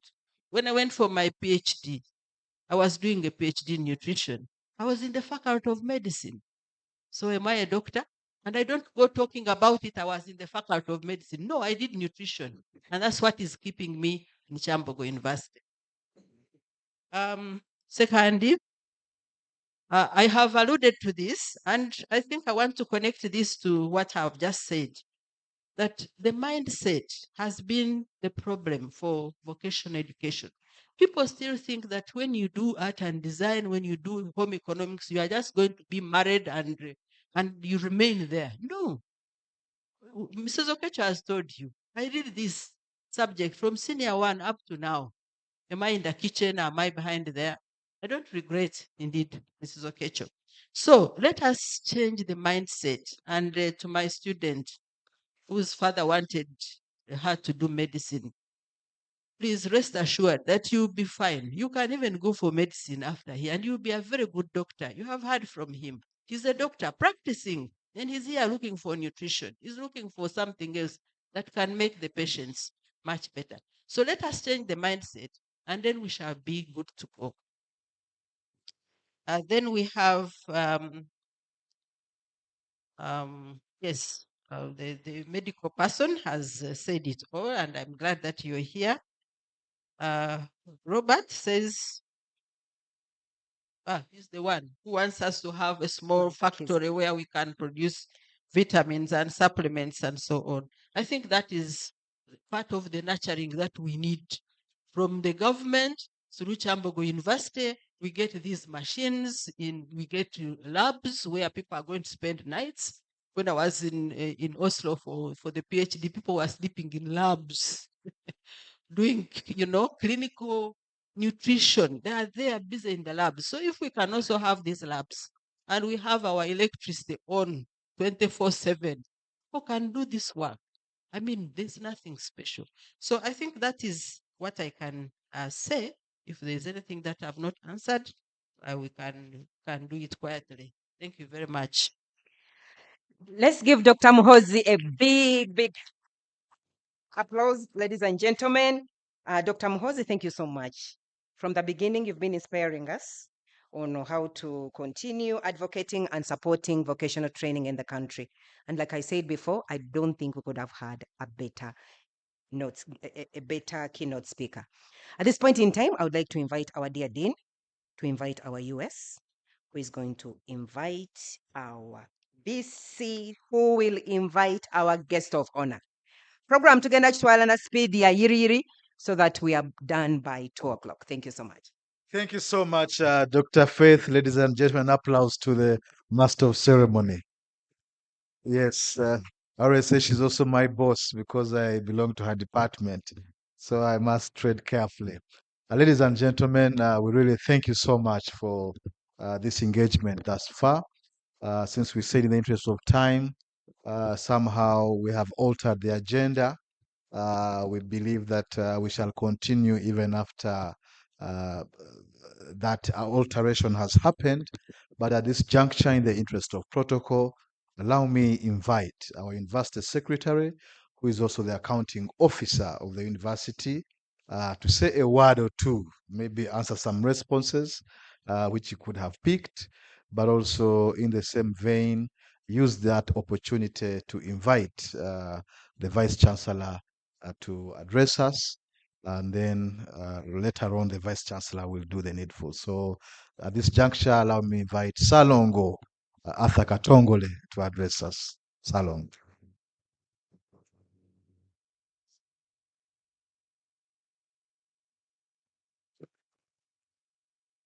Thank you very much. I will try to be brief because when I checked, I wasn't on the program, but I was briefed just shortly. But I think I can say some few words. Our chief guest, the PS, the Vice Chancellor, the Dean, heads of departments, other deans here, staff, students, and invited guests, good afternoon. I remember when the Dean came to me on the same issue, and most of you who come to my office, you know my questions. I became very tough and I was against this. He had to use something like 30 minutes to convince me. And I would like to congratulate you. I would confirm that you have accounted. And for the deans and other heads of departments I've been interacting with, my work and my experience for 27 years, I focus on accountability. You can come convince me you want money, but I always ask you money for what? I will squeeze you until you tell me what the money is meant for. What I've seen is that colleagues, myself and the VC, we usually go to Parliament because that is where it is an organ where all of us who are accessing public resources must go and account. Even next Friday, we are supposed to appear there, to appear before Parliament to explain how we intend to use public resources. Now, the challenge we have wherever we are there is to convince parliamentarians that as education institutions, we are adding value to the country. And that's why their questions will be asking. They want to know where your graduates are, whether we conduct tracer studies to see how they are actually succeeding, and as to whether we are doing research to add value on the graduates. And I would be convinced that it is through such engagements and showcases that we can prove that we can actually add value. I'm so happy that at least Dean, you are able to bring the pioneers of vocational studies in Uganda and in Kyambogo. Once they come back, it's an indicator that you are not standing alone, but you have created a transition. And that is very great. I picked interest when we were walking around the students taking us through what they are doing. And this is my second time. The first time is when he talked about EPA when I was there with our chief executive and other members of management. I was personally impressed by what you are doing. Even now, I've been impressed. But what I've been sharing information with the chief guest, what we want to see, and I will be able to support that. You know, you can have knowledge, but when your neighbor doesn't know that you have the knowledge, we must have knowledge that is adding value to society. We must do research that adds value to the graduates who are going to impact on society. So what we are supposed to do, and I was asking students, especially those who are doing a 3 years course, a 4 years course, when they have 1 year to go, how are we preparing them to transit from the institution of knowledge now to the world where they are going to give their services? Mr. BC, I've always had discomfort. Now when I'm here, what I've had, I think we are going to have an engagement with you. I'm always confused. It's unfortunate the Dean Science is not here. I'm not comfortable spending money on a monthly basis to something called BIC, the Business Incubation Center. I think you know it very well. Who are having their tent down there with bread. Now I'm 100% convinced that actually what they are doing would be very well positioned in vocational studies. That's what I'm seeing. I don't know whether I'm mistaken, but that's what I'm seeing. I want to see a faculty of science, and I've been asking them a question, that if you are producing bread, which even my daughter can produce, show me that if on average the shelf life for bread is 7 days, can you give us innovation that makes this bread to be having a shelf life of 1 year? Then I will be comfortable. But if it is over the same shelf life, then there's nothing you are giving me as faculty of science. So I want us to see how we are merging that one. Now, there are issues that have been raised by you, especially one of it has been answered by the dean, the director, whether you are science, non-science, those issues shall be discussed. But I was sharing with the chief guest, that's a problem which we have, and it was created, it is beyond us, but we'll get in touch with the public service and see how, because when we are in a computer and you're a manager, you how to manage that. But I think it is giving us a lot of headache because everybody is claiming to be a scientist, either based on the subject he did at HSC, based on the impact he's doing on communities. But I think we'll see how to balance and engage public service. If they say they declare you as scientists, we shall implement that. So we need your support. We need your support. As I end, I will encourage all the deans who are here. I'm seeing Dean Engineering, Agriculture has just left. I would request that we can pick a leaf from what vocational studies has done to always organize such events of this nature instead of waiting for the STEAM. I know STEAM is there. STEAM can come when it is combining all of you, but at a faculty level, you must have such things. You must have such things. Lastly, because I was going to skip my mind, I know we've been having issues. I've had somebody, I think it is the keynote speaker, who talked about seeing how we create link between the university, especially students, and the industries. That is something that has been haunting me for almost 8 years, but basically around 3 years when I've been in this office over the US, where I've been seeing no link between our graduates and what happens outside there. But whenever you move out, you find students struggling and telling you, and very proudly, by the way, that I'm an alumni of Kyambogo. This week, I don't remember which day, I was in URA, but the team where we were discussing with the commissioners, 2 of them were saying, I'm from Kyambogo. And you see people being proud, but the link has been missing. But I want to give you assurance that when we are constituting the new council now, the 6th council, I made it deliberate to convince the VC, and as management, we took that position. Because there was a clause under section 38, subsection 2N, that mandated the council to pick 3 members of council from public. And the law goes ahead to say they should be farmers, from the industry, or commerce, and other professionals. This time we did it deliberate. We wrote to those organizations to give us those council members. Each of them gave us 2 names, and we picked only 1. One of the members who is now on the board is coming from Uganda Manufacturers Association. During the induction and the interaction I've had with him, he says, can I link you people to these industries? And that is his commitment. So what I will request the dean to do, can you prepare a paper? Prepare a paper on that issue.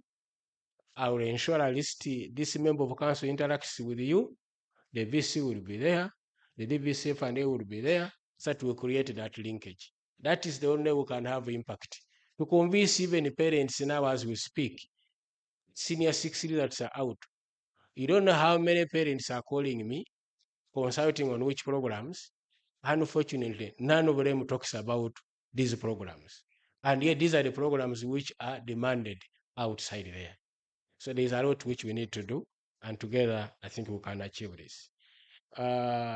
With those few remarks, allow me now to use this singular honor given to me by the organizers to invite the Vice Chancellor to give his remarks, and thereafter I will invite the Chief Guest to give his remarks as well. Thank you very much.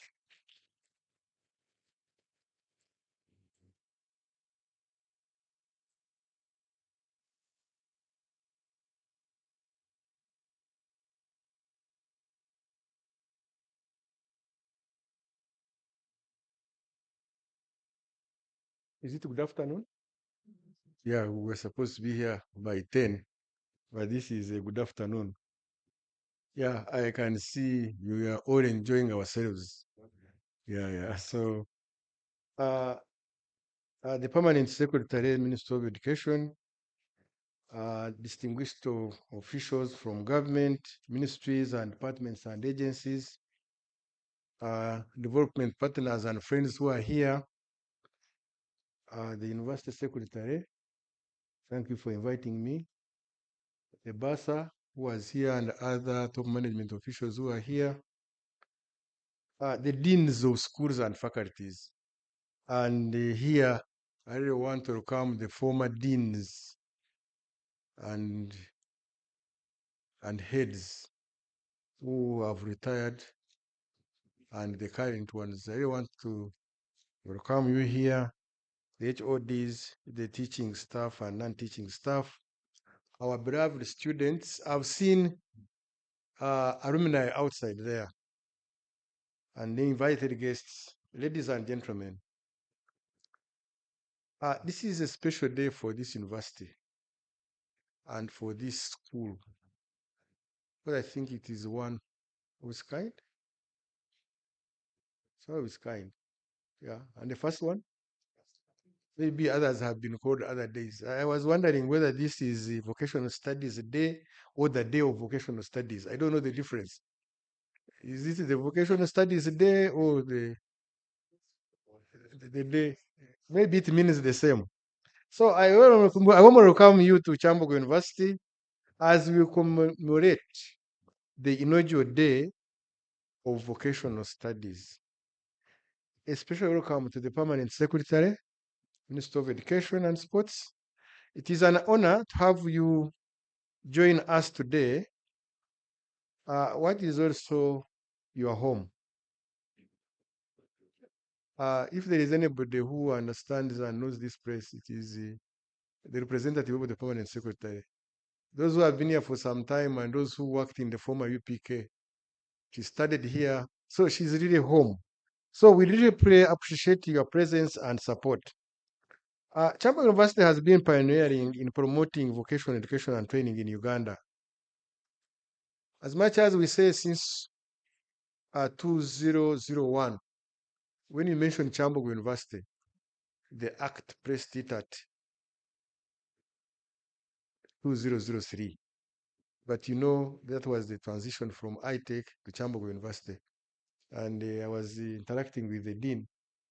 He prefers 2001 because that's when the degree was started in the former ITech.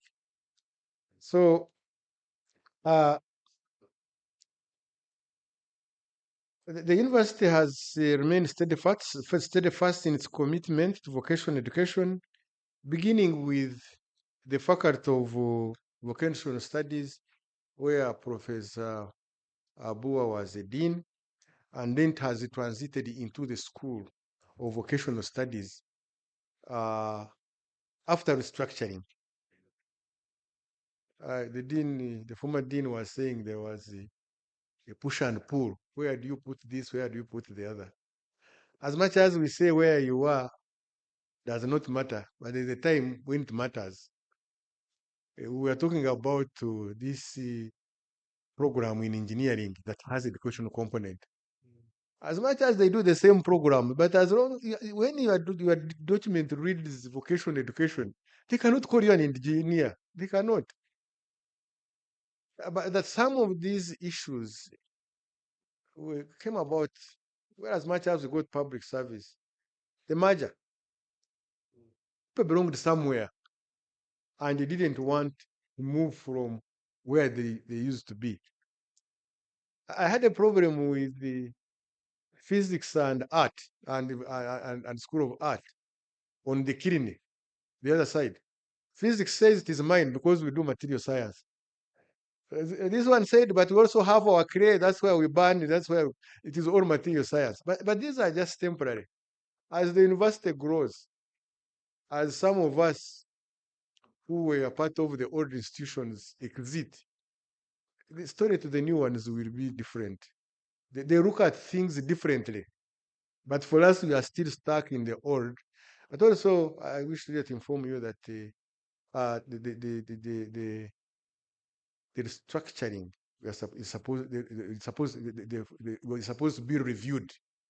So maybe during the review, there will be some changes, but they may not be major, but there will be some changes. But this is work in progress. It should not really worry many of you. So the current vocational studies focuses on preparing individuals to become productive members of the society by equipping them with essential skills in artisanship. Those who have started from Japan, they understand what artisanship means. Because for them, they practice it. For us, we say it, but we don't do it. Also, skilled craft and entrepreneurship. When we went through the stores, I think what was lacking, everything is there, but you don't see the entrepreneurship mind. You don't see them presenting aggressively.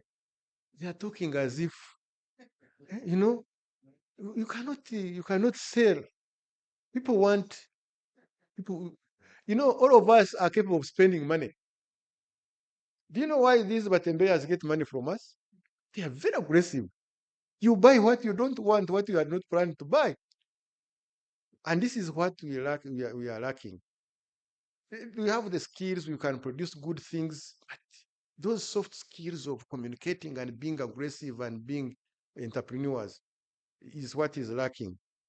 So the Day of Vocational Studies serves as a platform highlight the significance and the potential of vocational disciplines offered at Kyambogo University. And here, I think they didn't put it rightly, that there is limited awareness and appreciation. So by coming here, by being online, by inviting people from outside, maybe I imagined if they were not voting today, these are the people you invited. I don't know, Dean. These are the people you invited, or you because of voting. I really don't know. Sometimes there is economics, but I really wish to have very many people, because you cannot bring a handful and then you are talking about appreciation and awareness. But since it is online, I know many people could be watching, and also I had requested the public relations to pick on some of our alumni, and we market them on our website, because that's the only way we can. That's one of the ways we can improve on the awareness and appreciation. So you cannot sell anything if you are not publicized. The theme for today, in the theme I picked two words: the potential of vocational studies, and also the socio-economic transformation. You cannot talk about economics when you don't have money in the pocket. I really want to see vocational studies. You start with yourselves. Put money in your pockets. For example, the student who had challenges with the parent, what are you going to do in Kyambogo? If the parent looked at this medical doctor who has come here to do nutrition, and you who did vocational, and you are better off, the question of why did you go to Kyambogo does not arise. So you cannot, you are sitting on money. Because I saw outside there, it is all money. There is nothing for free. But you come to Kyambogo, you learn these things, and then you go to. And that's why people are keeping on saying that if you have nothing to do, you sell ice cream. I mean, I think that is, they don't understand what they're talking about. You make ice cream and you get money. How many people take this ice cream? You know, that English saying is also, I think, outdated. You don't make people happy. I'm telling people bring money. It's not about happiness. It's about money. We should look at things in terms of money. So in the theme, I'm really interested in looking at people putting money in their pockets. Because when we send you to school as our children, our interest is to make sure that you survive on your own.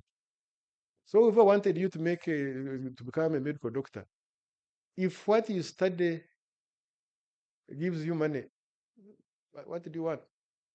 You are still dealing with people. By this time, you are not. You said communicable and non-communicable diseases. Food is also medicine. Don't worry. Yeah, it is another way of studying medicine. So vocational education is a key driver in achieving the SDGs.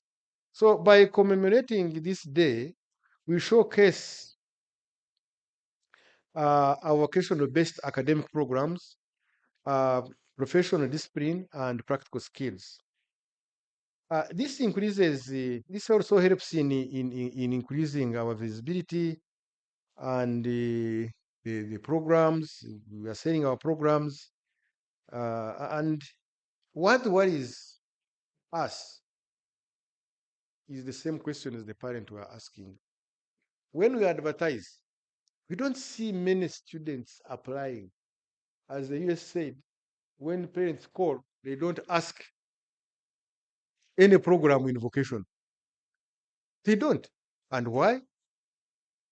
Because when you come to the university, it is always academic.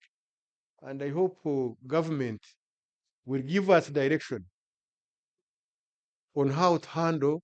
You call them the vet. Yes? Yeah.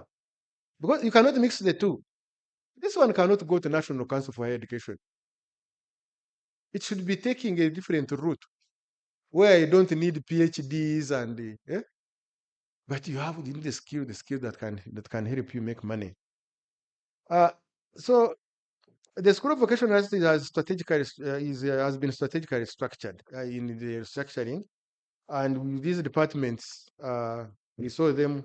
They were well represented: family life, nutrition, science and dietetics, hotel and institution catering, and then cosmetology and fashion. You are all putting on clothes, and this is fashion. But why don't we appreciate what they are doing for us? So this event is a stepping stone toward strengthening partnership and enhancing research. I really want to congratulate Dr. Joeri Anamboze from the Department of Nutrition Sciences for bringing this university a €1 million project. Supposing we had 10, I'm just imagining, and it is possible. Dean, it is possible, and I don't know why, Dean, you are asking for money. The money is with you. Eh? So I really take this opportunity to thank you, Dean, Dr. Rukundo Peter, for being and your dedicated team for organizing this groundbreaking event. This celebration of vocational education underscores Kyambogo University's historical and ongoing contributions to vocational training and skill development. Dr. Rukundo, when we visited your school, it is the only place. We were in engineering, they were complaining. So when we reached vocational, despite all the problems, there were no complaints. And I don't need to say it here. The lecturers, the way they presented their cases, it was like we are doing this, and the language changed. Maybe the other one engineers, they have their own vocabulary, and the other ones also have. Eh? So I really want to thank Dr. Kundo for being so innovative. And this is one of this. You all deans who are here, please copy this. Dean engineering. We really want to come and see your people doing something similar to this. And the US will ask you for 30 minutes. I hope you find the words to convince him to give you money to do something like this. But if you put it in your work plan, I think the US will just ask questions just for accountability purposes. But I really want to encourage all the deans to copy from the Dean Vocational Studies to see this is good. This is good for your students. And I hope next time it will be bigger. So as a university management, we affirm our commitment to supporting the ongoing efforts to mobilize partnerships and resources aimed at transforming the School of Vocational Studies into a center of excellence. I really want to advise you, don't look at management. I encourage you to come for our signatures, not money. Yes. For us, we recommend. If you ask Joelia, there was a VC signature. All these projects that come here. So for us, and we have a VC who is committed supporting projects that come to Kyambogo. You will never, nothing will ever drain the VC's office when it is concerning bringing money to Kyambogo. And I know this school is capable of looking for funds because we get money from government. Don't look at management and money from government, how it comes and what it requires. So I really want to extend my heartfelt appreciation to our partners and alumni. I was impressed because these are the ones who are going to encourage who are completing here. That when you go, the one with app, have you seen the one with app? And I thought she was doing it for free. But she says, is it 100,000 per month? So if you are 20, if you are 100, that's good money. And just an app, you can imagine. You don't even see her. Eh? So I really want to encourage alumni to always come and encourage those who are serious studying. So it is our hope that this event will become an annual tradition, allowing us to reflect on our achievements, challenges, and opportunities as we work together, elevate vocational studies in Uganda, knowledge and skills for service for God and my country. It's now my distinct honor and privilege to invite our esteemed chief guest to deliver her address. Thank you.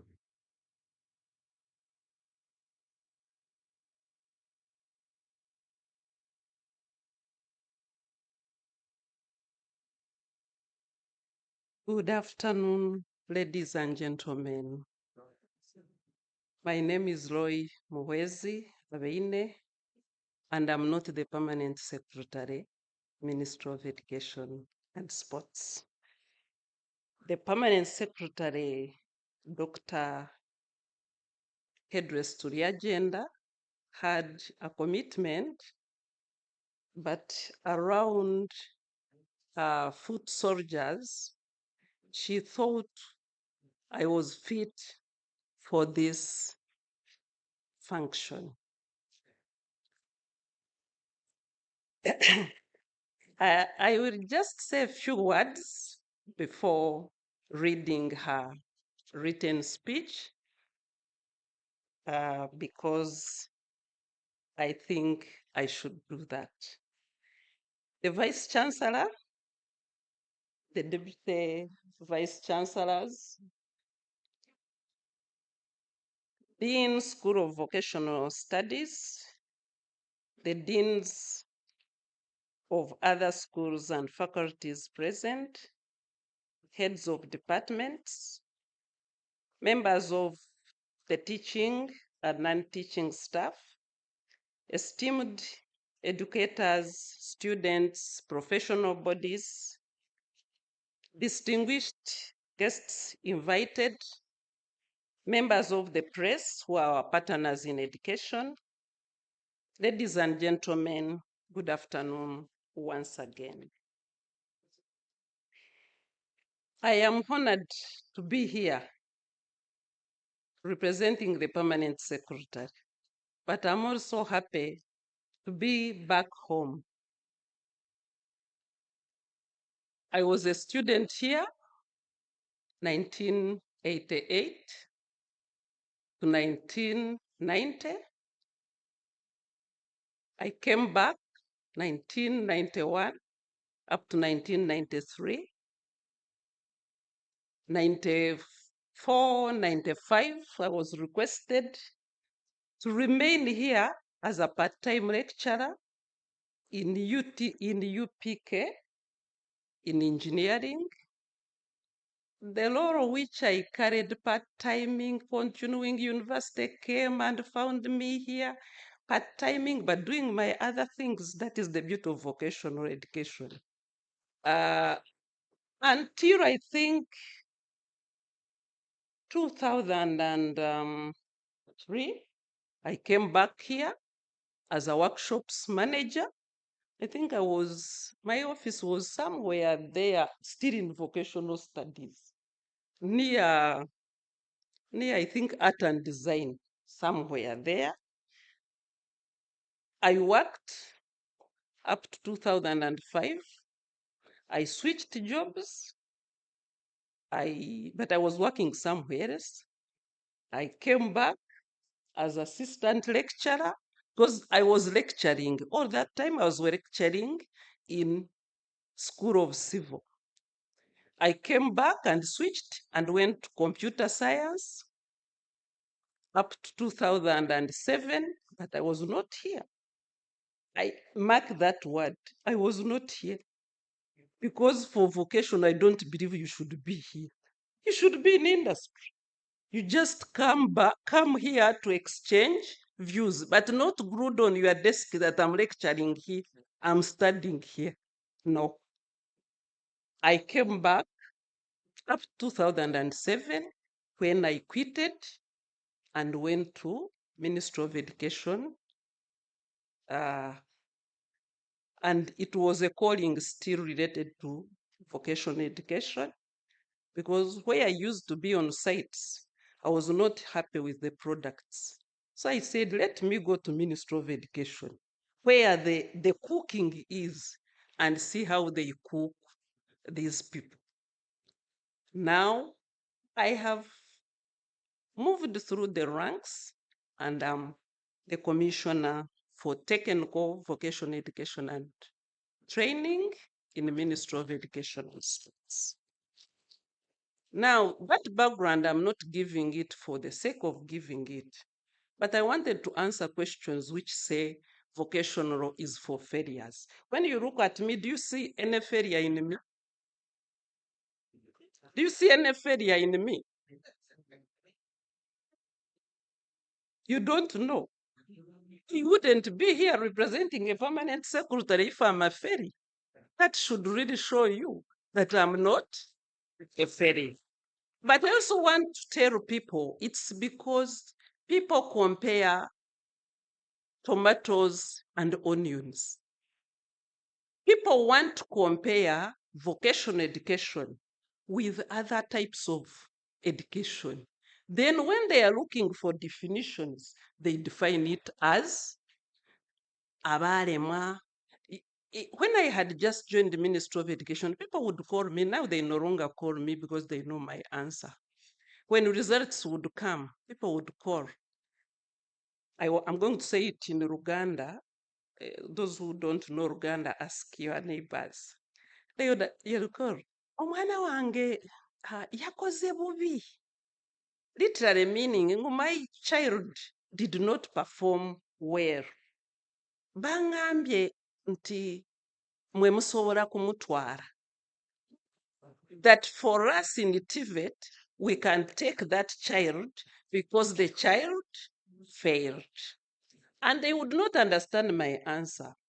I would say that child did not fail, but the teachers are the failures because they have assessed the child on wrong things.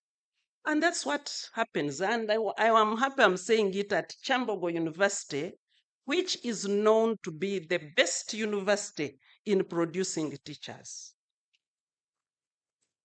Colleagues, there is nobody who fails. It is because for you are assessing the person on wrong things. You are asking someone integration, differentiation. This person did not come to integrate.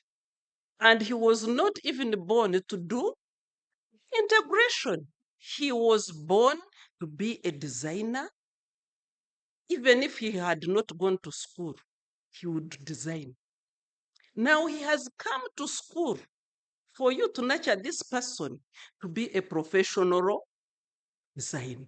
But because for you who is ignorant and actually dense in that area, because in that area you are dense, you are good in integration, but in the area of fashion and design, completely zero.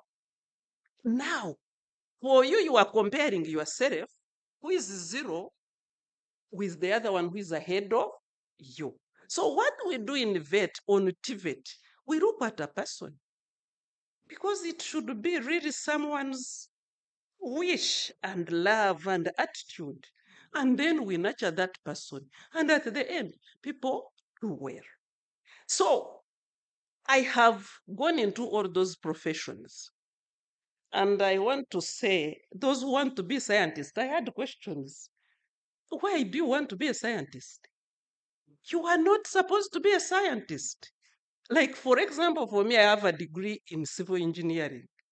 I have a degree in computer science, by the way, a first-class degree. I have a master's in computer science, but I've told everyone, me, I'm not a scientist. Because my calling, it was because of the education system that I did not do my calling very well. Because there was like something, there was no progression. There was no progression. So because I wanted a degree, I would meander, go do civil engineering, go do computer science, because I want a degree. Because like now I'm doing a PhD, not because I need it. But when you are talking with these professors and doctors, and you are not Dr. So-and-so, it is as if you never studied. So do you see how we are moving as education? We are accumulating things which we don't need because that is the order of the day. Me, I'm telling you, the beauty I'm telling my teachers, Dr. Grace is my teacher. She taught me home economics and I did it very well, to the extent that one of the teachers who saw me doing it very well married me. Professor, the vice chancellor, knows how I used to calculate stars. He was my teacher. Chemistry. So when I'm talking, I confidently talk because I know I did not join PIVET or VET because of being a fairy. I was among the best mathematicians at Wiranyanji Girls School. So I am talking this not for you, the old people, but the young people who think that by going into vocational studies, they are lost. You are not. I want to tell you, me, I started earning in 1998. And many of these people are my witness. A professor is my witness. In my first year at Uganda Polytechnic Kyambogo as a student of architecture, a diploma, when I went for it was these drawing boards, I drew plans. I drew plans and got tired. Even now I can't draw mine. He drew plans. Now, with that experience, when I went for industrial training, the first industrial training, I was working with Sogea, Uganda. I have gone after 1 year for industrial training. Sogea gave me a job. So I remained with Sogea working, and people are saying, you're going to fail. Fail what? Because hands-on, let me tell you, vocational. Do I need now to sleep when the people are going to winter? Do I want to go? Should I go for winter when I've baked that cake and finished it? It's only now turning what I've done into English. And I beat people. Because construction was about building a house. And what is building a house? It is a foundation. It is making bricks. After making bricks, you are mixing sand and all that.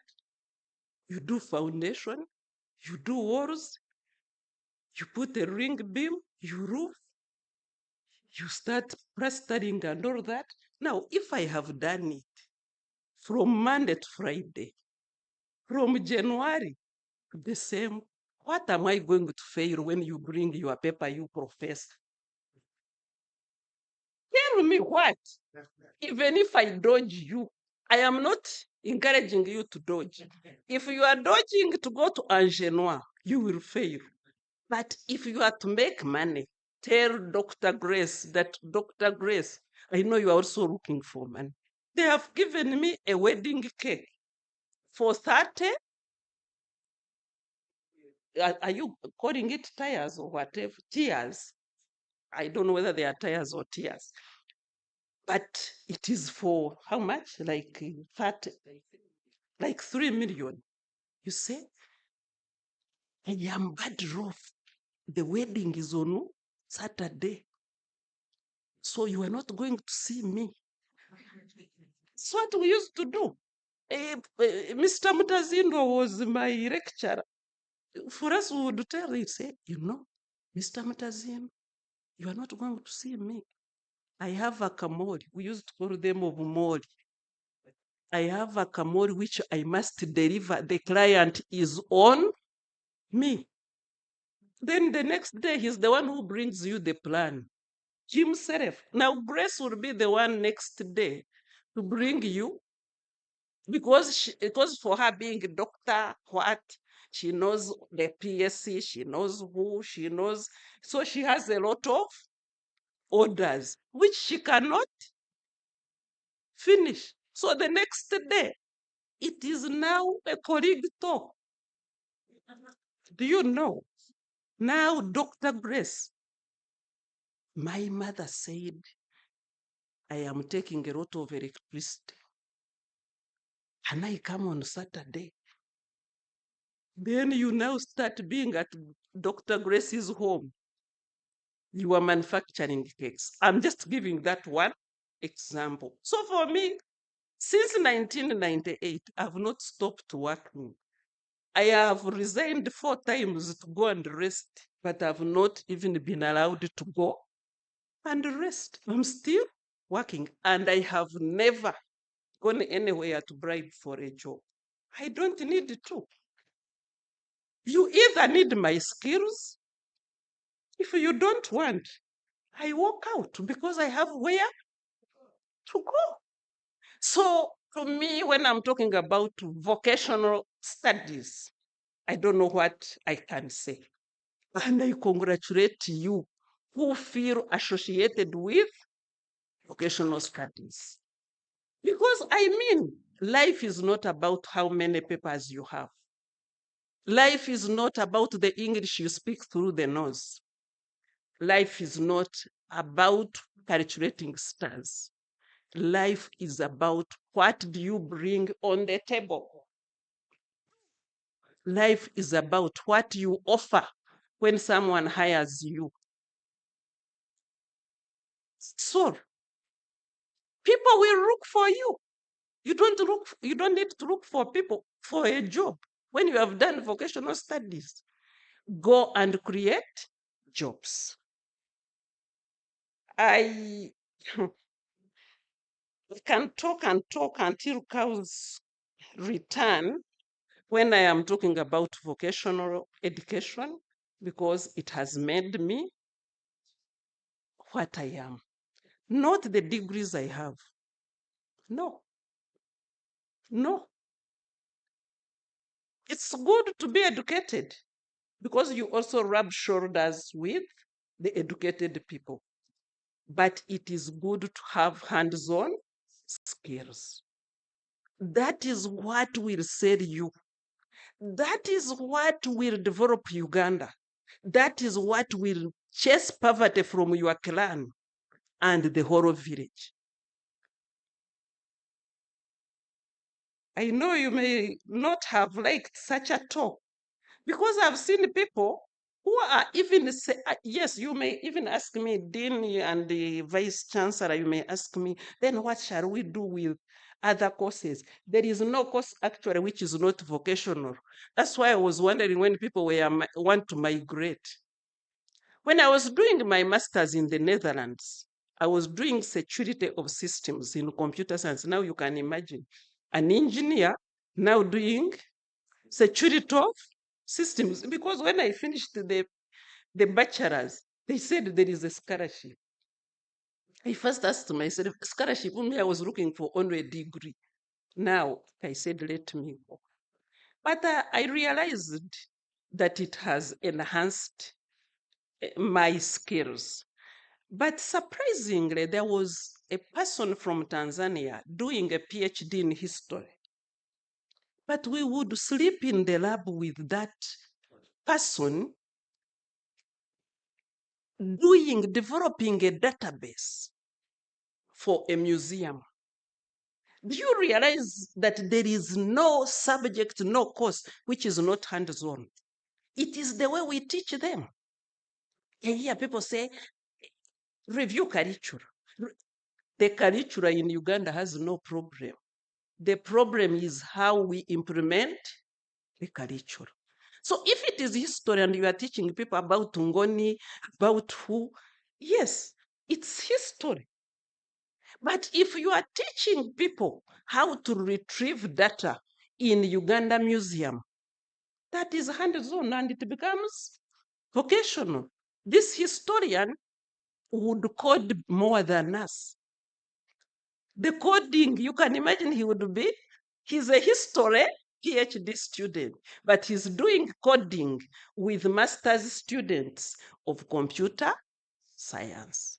So I want to encourage all of us that whether you are in arts, whether you are in sciences, whether you are in vocational, whatever you do, when you leave your home, either to come and lecture or to go and work, what value addition have you added? I'm interested, actually, I want to know what they are teaching in history now, especially in Uganda. Why would you be teaching history which is useless for us when we have our own history?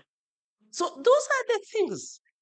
And take advantage of the lower secondary curriculum, which is now competence-based. I want to say there is a very big difference between a scientist and a TVET person. And I want to define it simply. The scientist and the university secretary has hinted on it very well. I would not expect a faculty of science baking. Sincerely, that vice chancellor, that is crossing boundaries and doing things which are not yours. Scientists going into cookers and cooking and baking. The scientists should be bringing to us the real scientific research with evidence behind that cooking. Why are we using yeast? Can we maybe make yeast? Which way should we? Like the way we are discussing when we are moving around about the banana, the toke, what is the work of the scientists the other side? They should be the ones telling us, how can we make this flour cheaper? Or what nutrients, because they said 30%, I was listening very well, that they cannot go away with wheat because there is 30% something which they would lack if they don't. So isn't there any other way? That is a scientist law. Then when I come to vocational, is what they are doing, what we are seeing. Now, even when you go to engineering or any other course, there should be those engineers, those scientists doing their work, but we should be at par.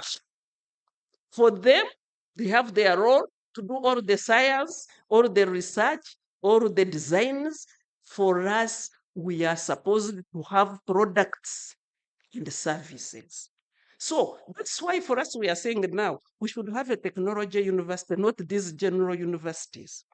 A technology university where I am going to be recognized as a technologist. not a scientist.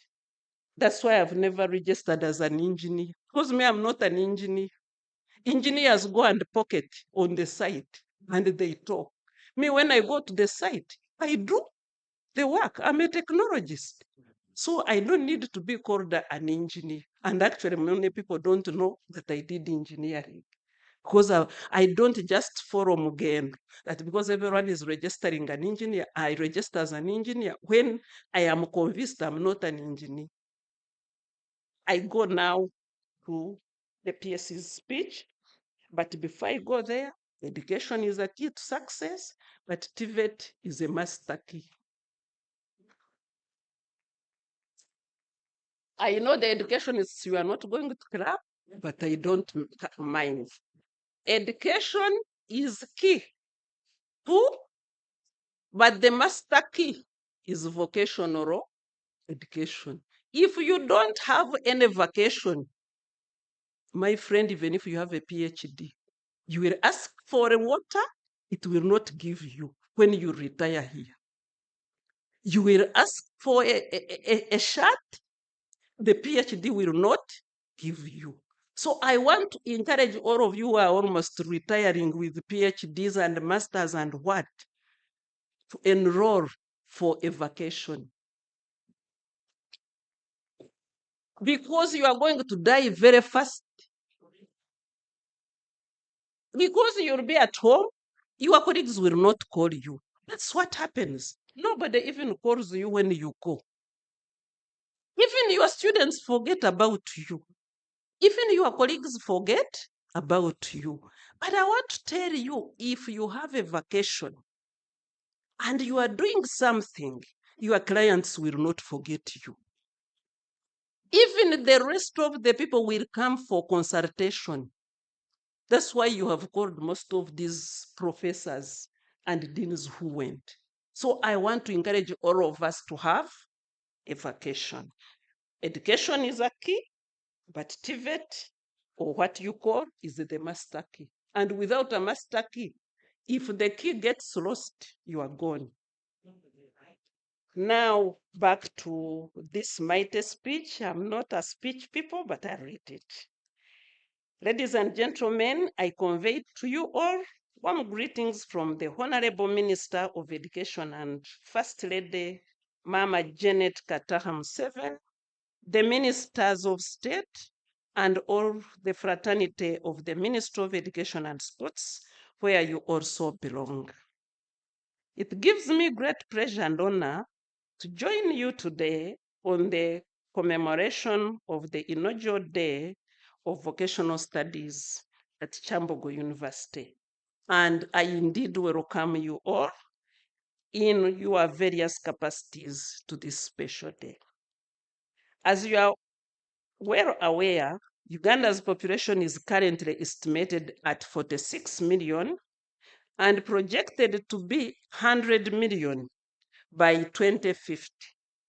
The growth in population is estimated to bring a change in demographic composition as the working age population is set to increase. This means that the working age population will grow from its current share of 50% of the total population to nearly 70%.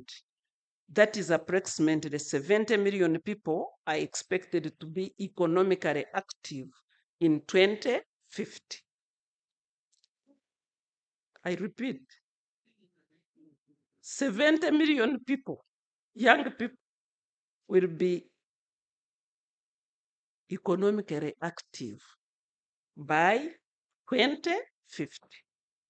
Uganda has the potential to create enough jobs with higher labor productivity for young workers, and the country can take advantage of the demographic dividend for economic growth. Therefore, equipping the youth with appropriate skills, ethics, attitude with technological advancement to thrive in the labor market is key and can be achieved through vocational education and training. Ladies and gentlemen, the ministry has embarked on transformative reforms in TVET this is not in the speech, but Ministry of Education, we don't talk of VET or vocational education. We talk of TVET, technical vocational education and training. So when you hear the speech of the permanent secretary talking of TVET, don't ask yourself. So the ministry has embarked on transformative reforms in TVET with the aim of making it an alternative pathway to general education. So that's what we are saying. You don't compare tomatoes and onions or eggs. The Ministry of Education recognizes TVET as a separate pathway to general education. So when you are trying to force yourself to cross here and there, you'll be like me. You'll get a lot of papers, but which are not necessary for you. This will enhance human capital development and economic empowerment of the population, especially the youth. Guided by the TVET Policy 2019 and now the TVET Act 2025, I have already shared it with the Vice Chancellor and the Dean in soft copy. You are free to share it with the entire university. It commenced on 15th March 2025. The sector will scale up technical and vocational education training across the country. We are happy that Kyambogo University has continued, as we have already had the history, to pursue vocational-based teaching programs at the levels of undergraduate and postgraduate. I implore you to internalize the TVET Act 2025 for proper standardization, coordination, regulation of the vocational education offered, and the graduates of the vocational studies programs. You will read in the Act that going forward, there will be a TVET council to regulate the training in this space, not National Council for Higher Education. So as you think of restructuring yourselves, you must again decide, are you to be a scientist or a technologist or a vocationalist or whatever? If you feel you are to be a scientist, then we don't need you in our side. If you feel you want to be a technologist, a creator, then you need to adhere to the law. Maybe you don't ask the guest of honor, but I can answer your question, which is lingering in the heads, that for us, we are a university. Worldwide, universities do vocational education or technical education, but the regulator is not necessarily the National Council for Higher Education. There is a regulator, because those are different professions which are different from the professions regulated by other bodies. So under this law, our graduates in TVET will be registered according to this law, not according to the engineering registration board, pharmacist, nutritionist, what? No. So take note. There will be standardization. We need to be coordinated. There will be regulation. So if you are a university and you want to offer these programs, you will apply to the TVET Council, and then you are accredited to offer them according to the standard requirements of that profession. But that does not stop you as a university from churning out the relevant scientists in those professional areas. The theme of this year here today Harnessing the potential of vocational studies to enhance human capital development and socioeconomic transformation is not just a reflection of the importance of vocational education, but a call for action to all of us towards recognizing the transformative potential of vocational education in shaping socioeconomic transformation of Uganda, the East African region, and Africa at large.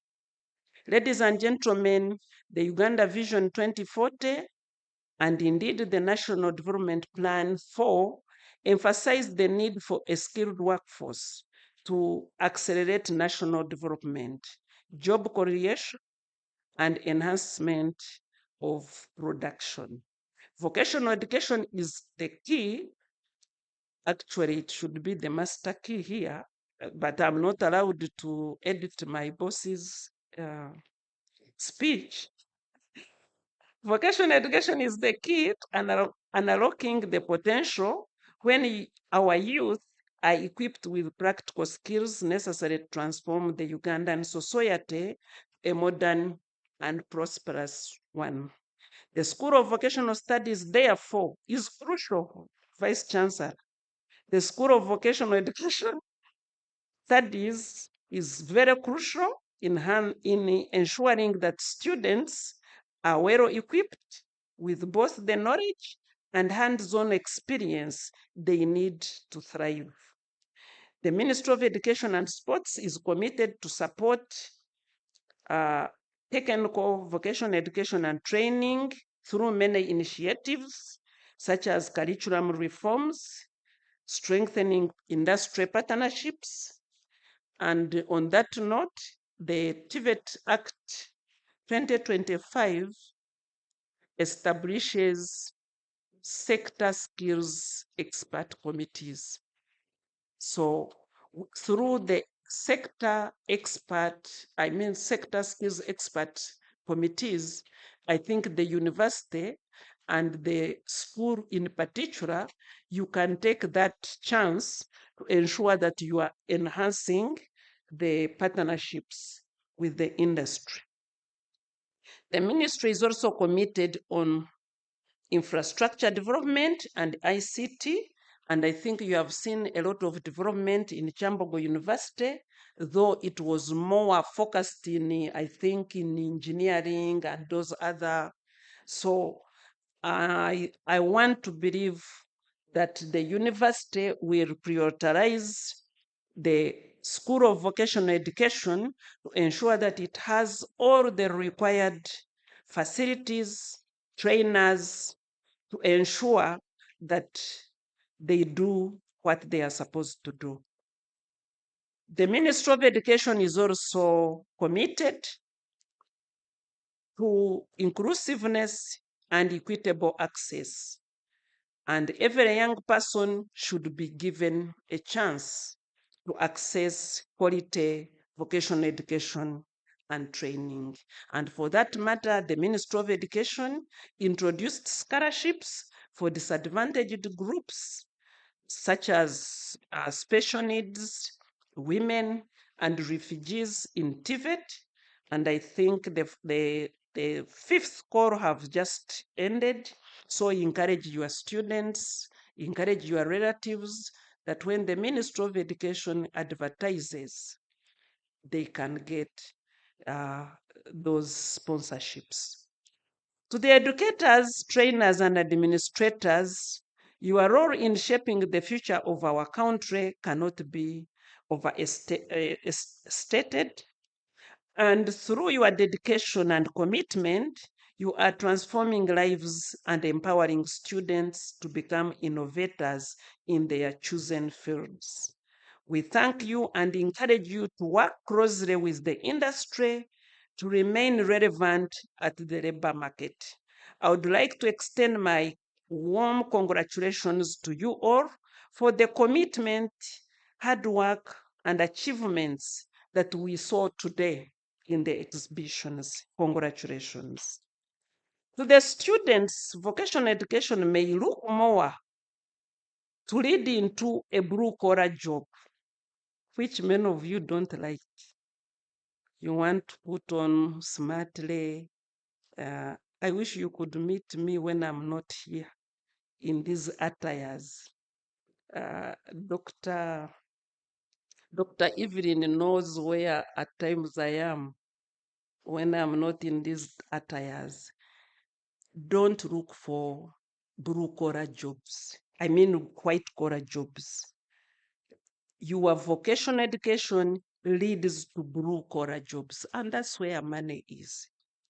That is very okay, since it is about gaining practical skills. It's about spending money while learning to make money and becoming a key player in personal development and socio-economic development of our nation. You are not just preparing for job seeking, but job creation and direct impact on the advancement of our society. Today, we celebrate not only what has been accomplished, but also the bright future that vocational education promises you, especially if you embrace practice. Thank you for being resilient and hands-on students.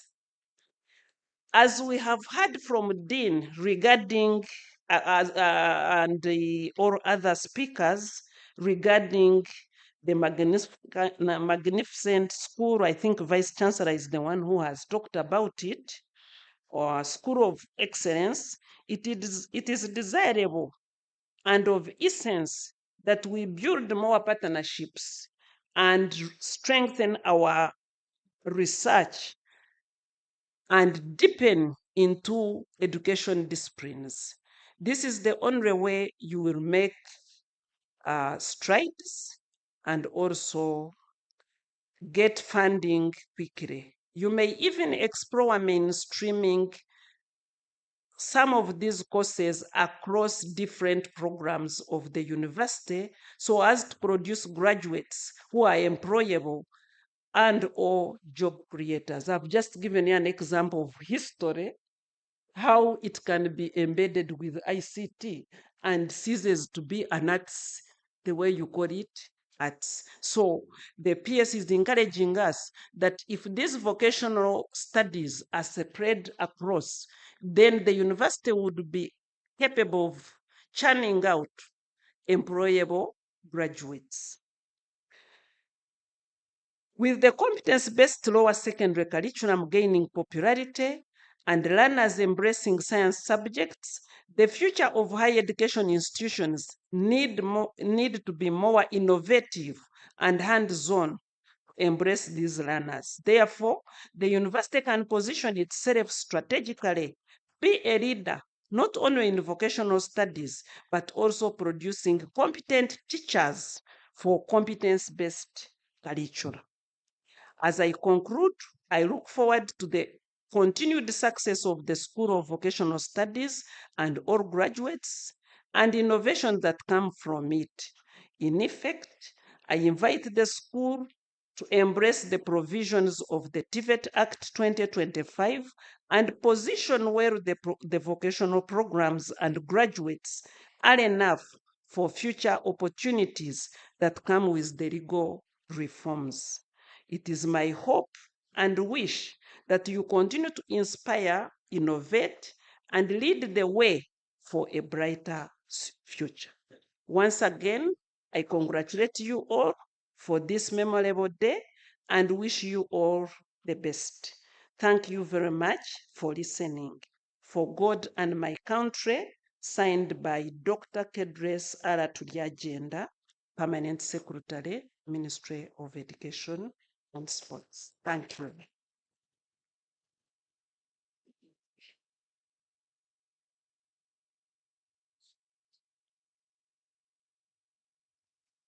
Thank you so much, our dear guest of honor. Can we give her another round of applause, ladies and gentlemen? This is a lady who has walked the streets of Kyambogo, sat in the lecture rooms of Kyambogo, taught in the lecture rooms of Kyambogo, and has come out as a very inspiring vocational. I don't know whether that term exists. Vocational. I don't think we could have had a better representative or a better guest of honor. Thank you so much for your inspiring remarks today as we celebrate our vocational day. One of the things that I have picked from her, she has said that education is the key to success, but TVET is the master key. It is the master key to employability. It is the master key to innovation. It is the master key for producing the graduate with the hands-on experience and skills. Ladies and gentlemen, at this point in time, I would like to invite our dear Dean to take us through the remaining part of our program. Thank you so much. Thank you so much, Dr. Faith. And really, thank you so much, the Permanent Secretary, the Minister of Education and Sports, represented by Commissioner Loy. We are really very proud of you and very grateful that you joined us today. Ladies and gentlemen, we are coming to the end of this day.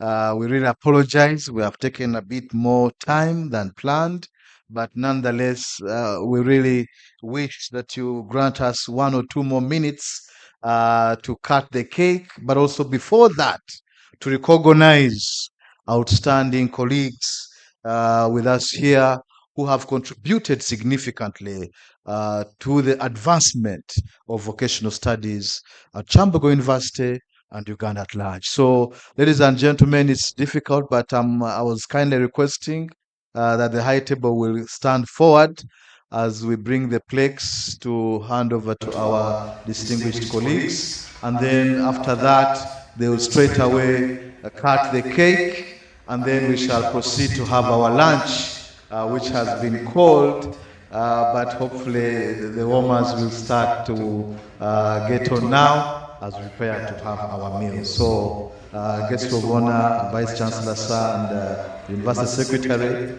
I'm kindly requesting that we stand ahead forward as we announce our dishes. Ladies and gentlemen, we are awarding a number of colleagues, and the first in line is Associate Professor Habib Kato, as indicated on the screen. Associate Professor Habib Kato served Kyambogo University for over 30 years, and he was the first and pioneer dean of the Kyambogo University Faculty of Vocational Studies.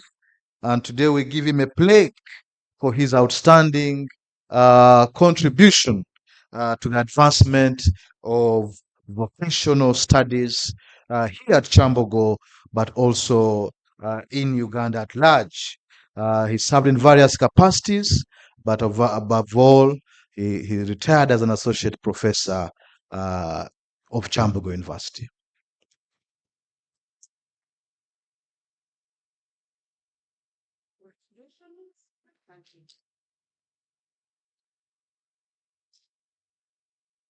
Thank you, Professor. You can greet the other senior people. Yes, the Vice Chancellor, and yes, you can greet. Yes, okay.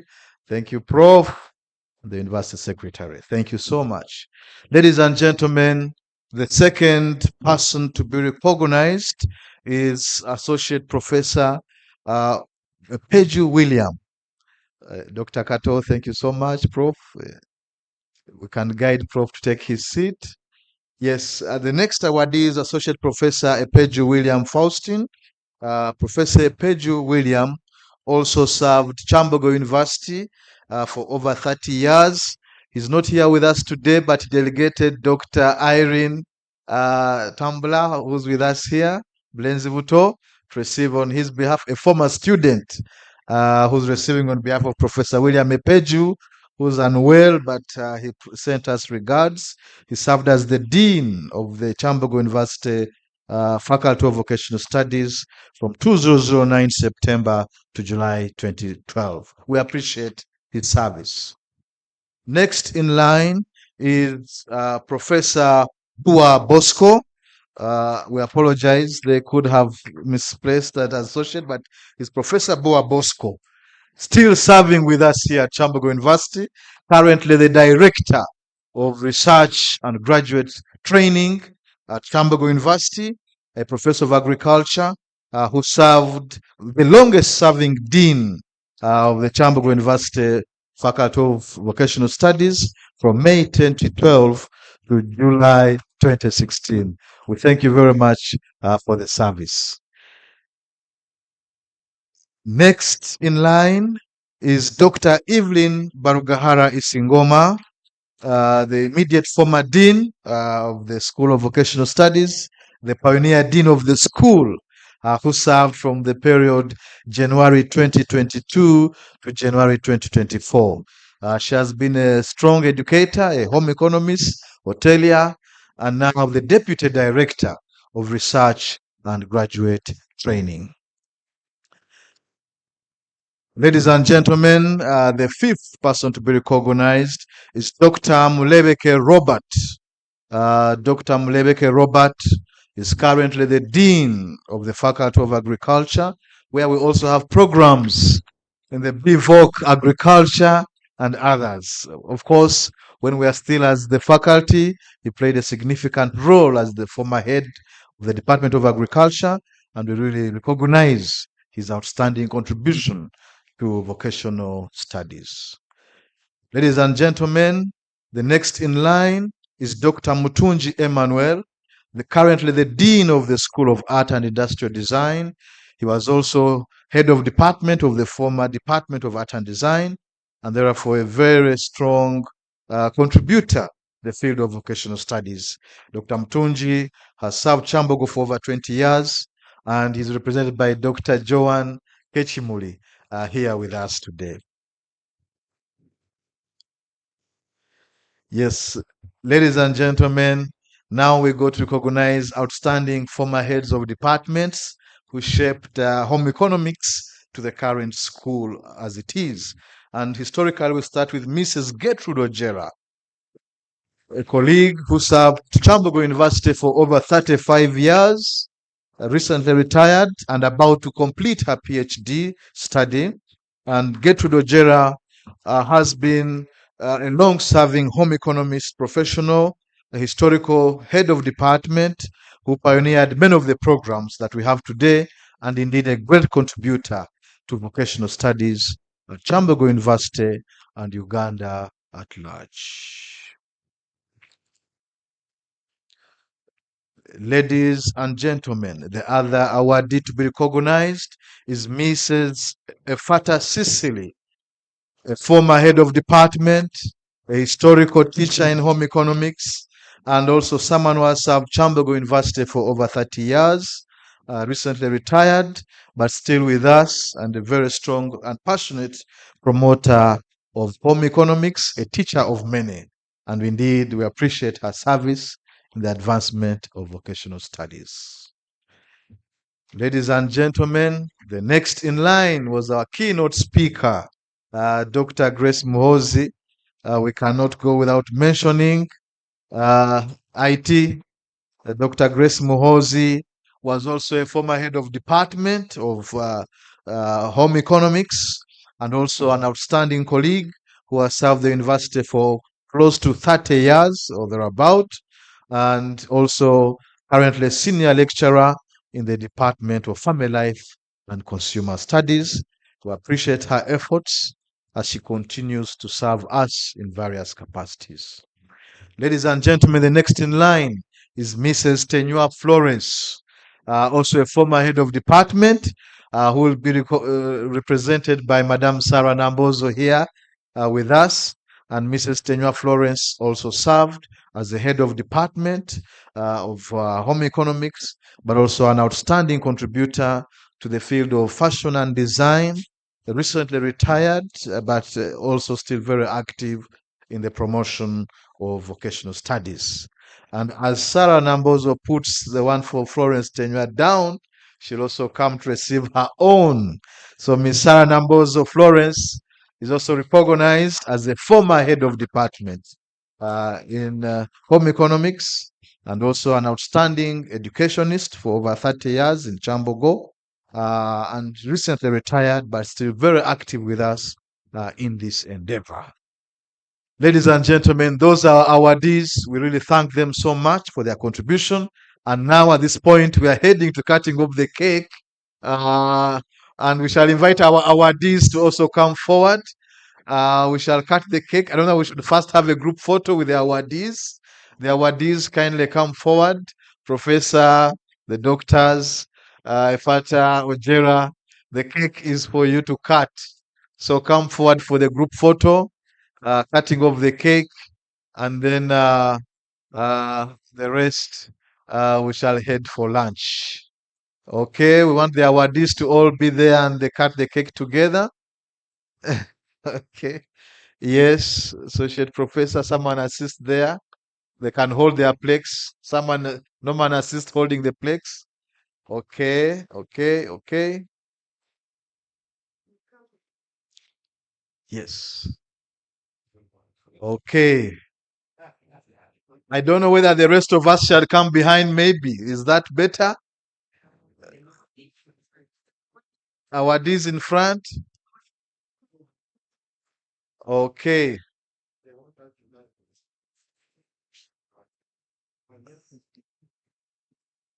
Okay. The camera person can guide. So they're going to cut the cake in honor of vocational studies. In that, yeah, the permanent secretary also will be in the middle there. Photographer, hope you guide us.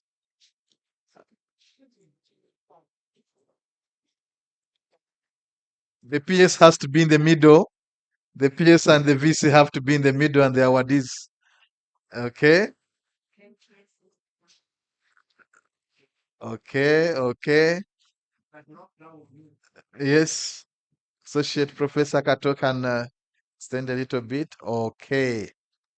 So VC and PS and the US will move forward, and the awardees will be in the background to cut the cake. So PS, VC, and okay, group photo. Okay, a group. We come in. Okay.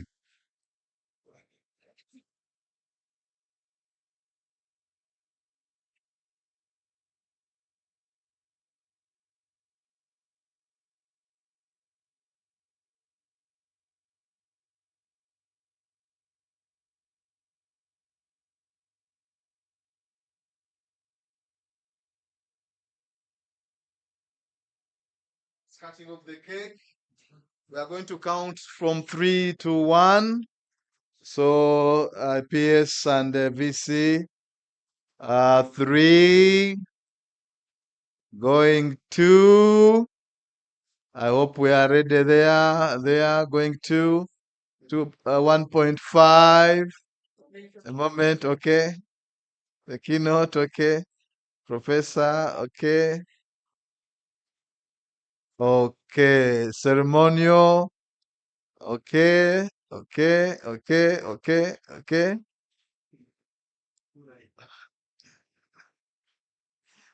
Okay, finally the cake is being cut, ladies and gentlemen. Thank you very, very much, ladies and gentlemen. That marks the day of vocational studies. The cake is going to be served along our meal. So now we are ready for lunch. We thank you very, very much. We have really come to the end of this occasion. We apologize for the delays, but nonetheless, we acknowledge that we are together in this, and we pray that next year we meet again. So, okay, Dr. Faith is taking over to pray for the food. Can I have somebody who is feeling very spiritual, one of our students, to give us a word of prayer? One of the heads of department, Dr. Ida. Dr. Ida, please come and give us a word of prayer. Dr. Obed.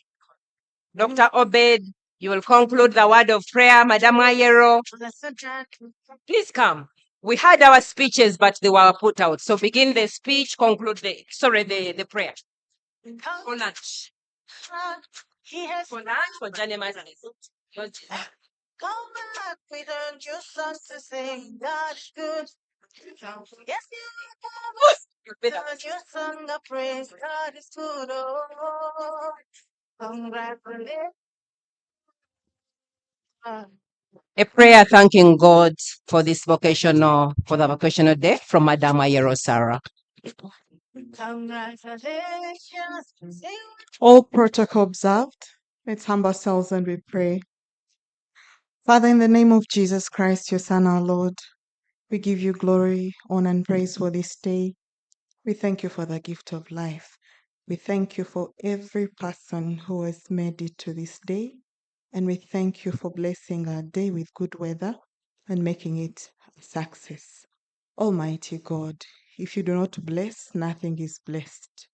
May you continue blessing all the personnel in the School of Vocational Studies, our top managers, collaborators, and other community partners with life, with finances, so that we shall be able to do everything that we do for the good and greater glory of vocational studies, vocational education and training, for the good of Kyambogo, for the good of Uganda, and for the good of the entire globe. We thank you, and may all the glory and honor be always yours. In Jesus' mighty name we've prayed. A prayer for our dreams as the School of Vocational Studies and for Journey Masses from the head of department, cosmetology and fashion. Lord, we thank you for everything that we've had here. We thank you for our wonderful guest of honor.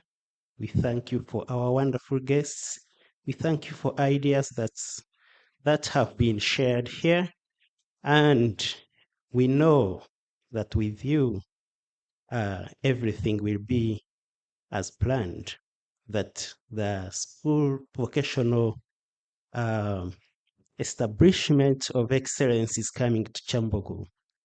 As we prepare to go back, Lord, we call you amidst us, bless our journeys back and to bless all the ideas that we shared here.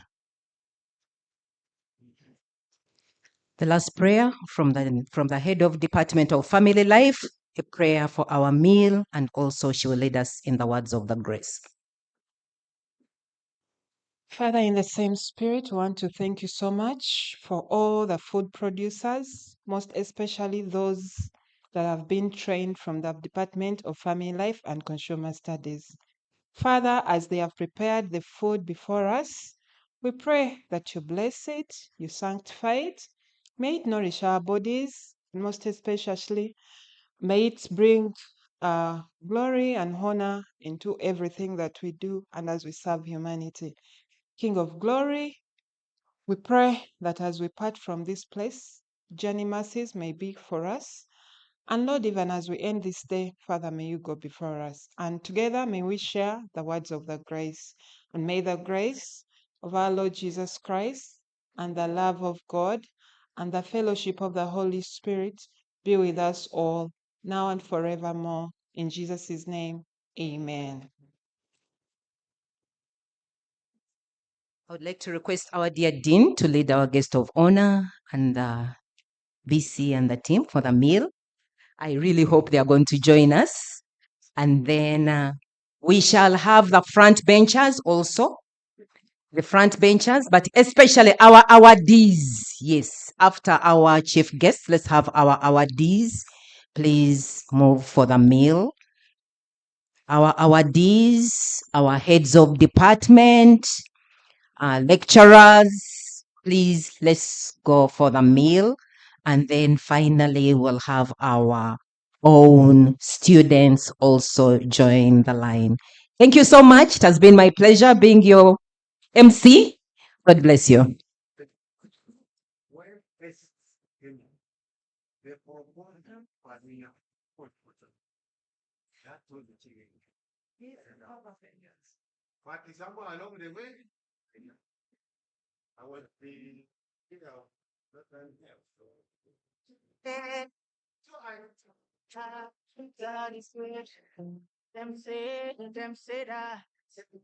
That I can never be all that I see. I've seen that God's richer than that.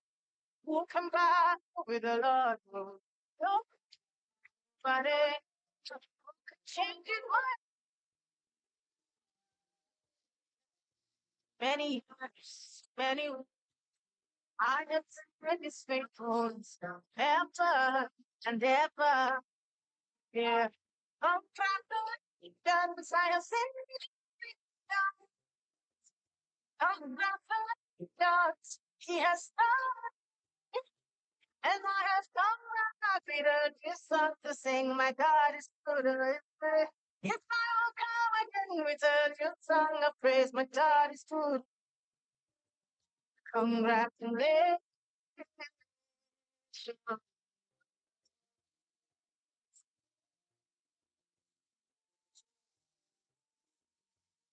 Congratulations.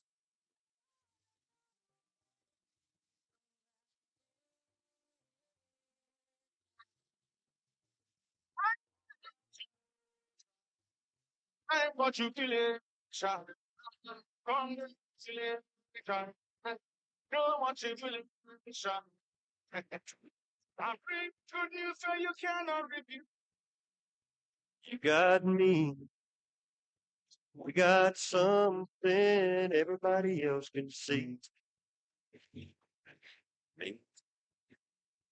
I got you. We got a good thing, honey, you know we do. Friends, they all know, 'cause we can't help let it show. Smiles, we can't hide. We got something just too good to hold inside. We don't need no money, honey, you and I. What we got together, honey, just can't buy what we've got. There's plenty of, I got you, got me, we got love.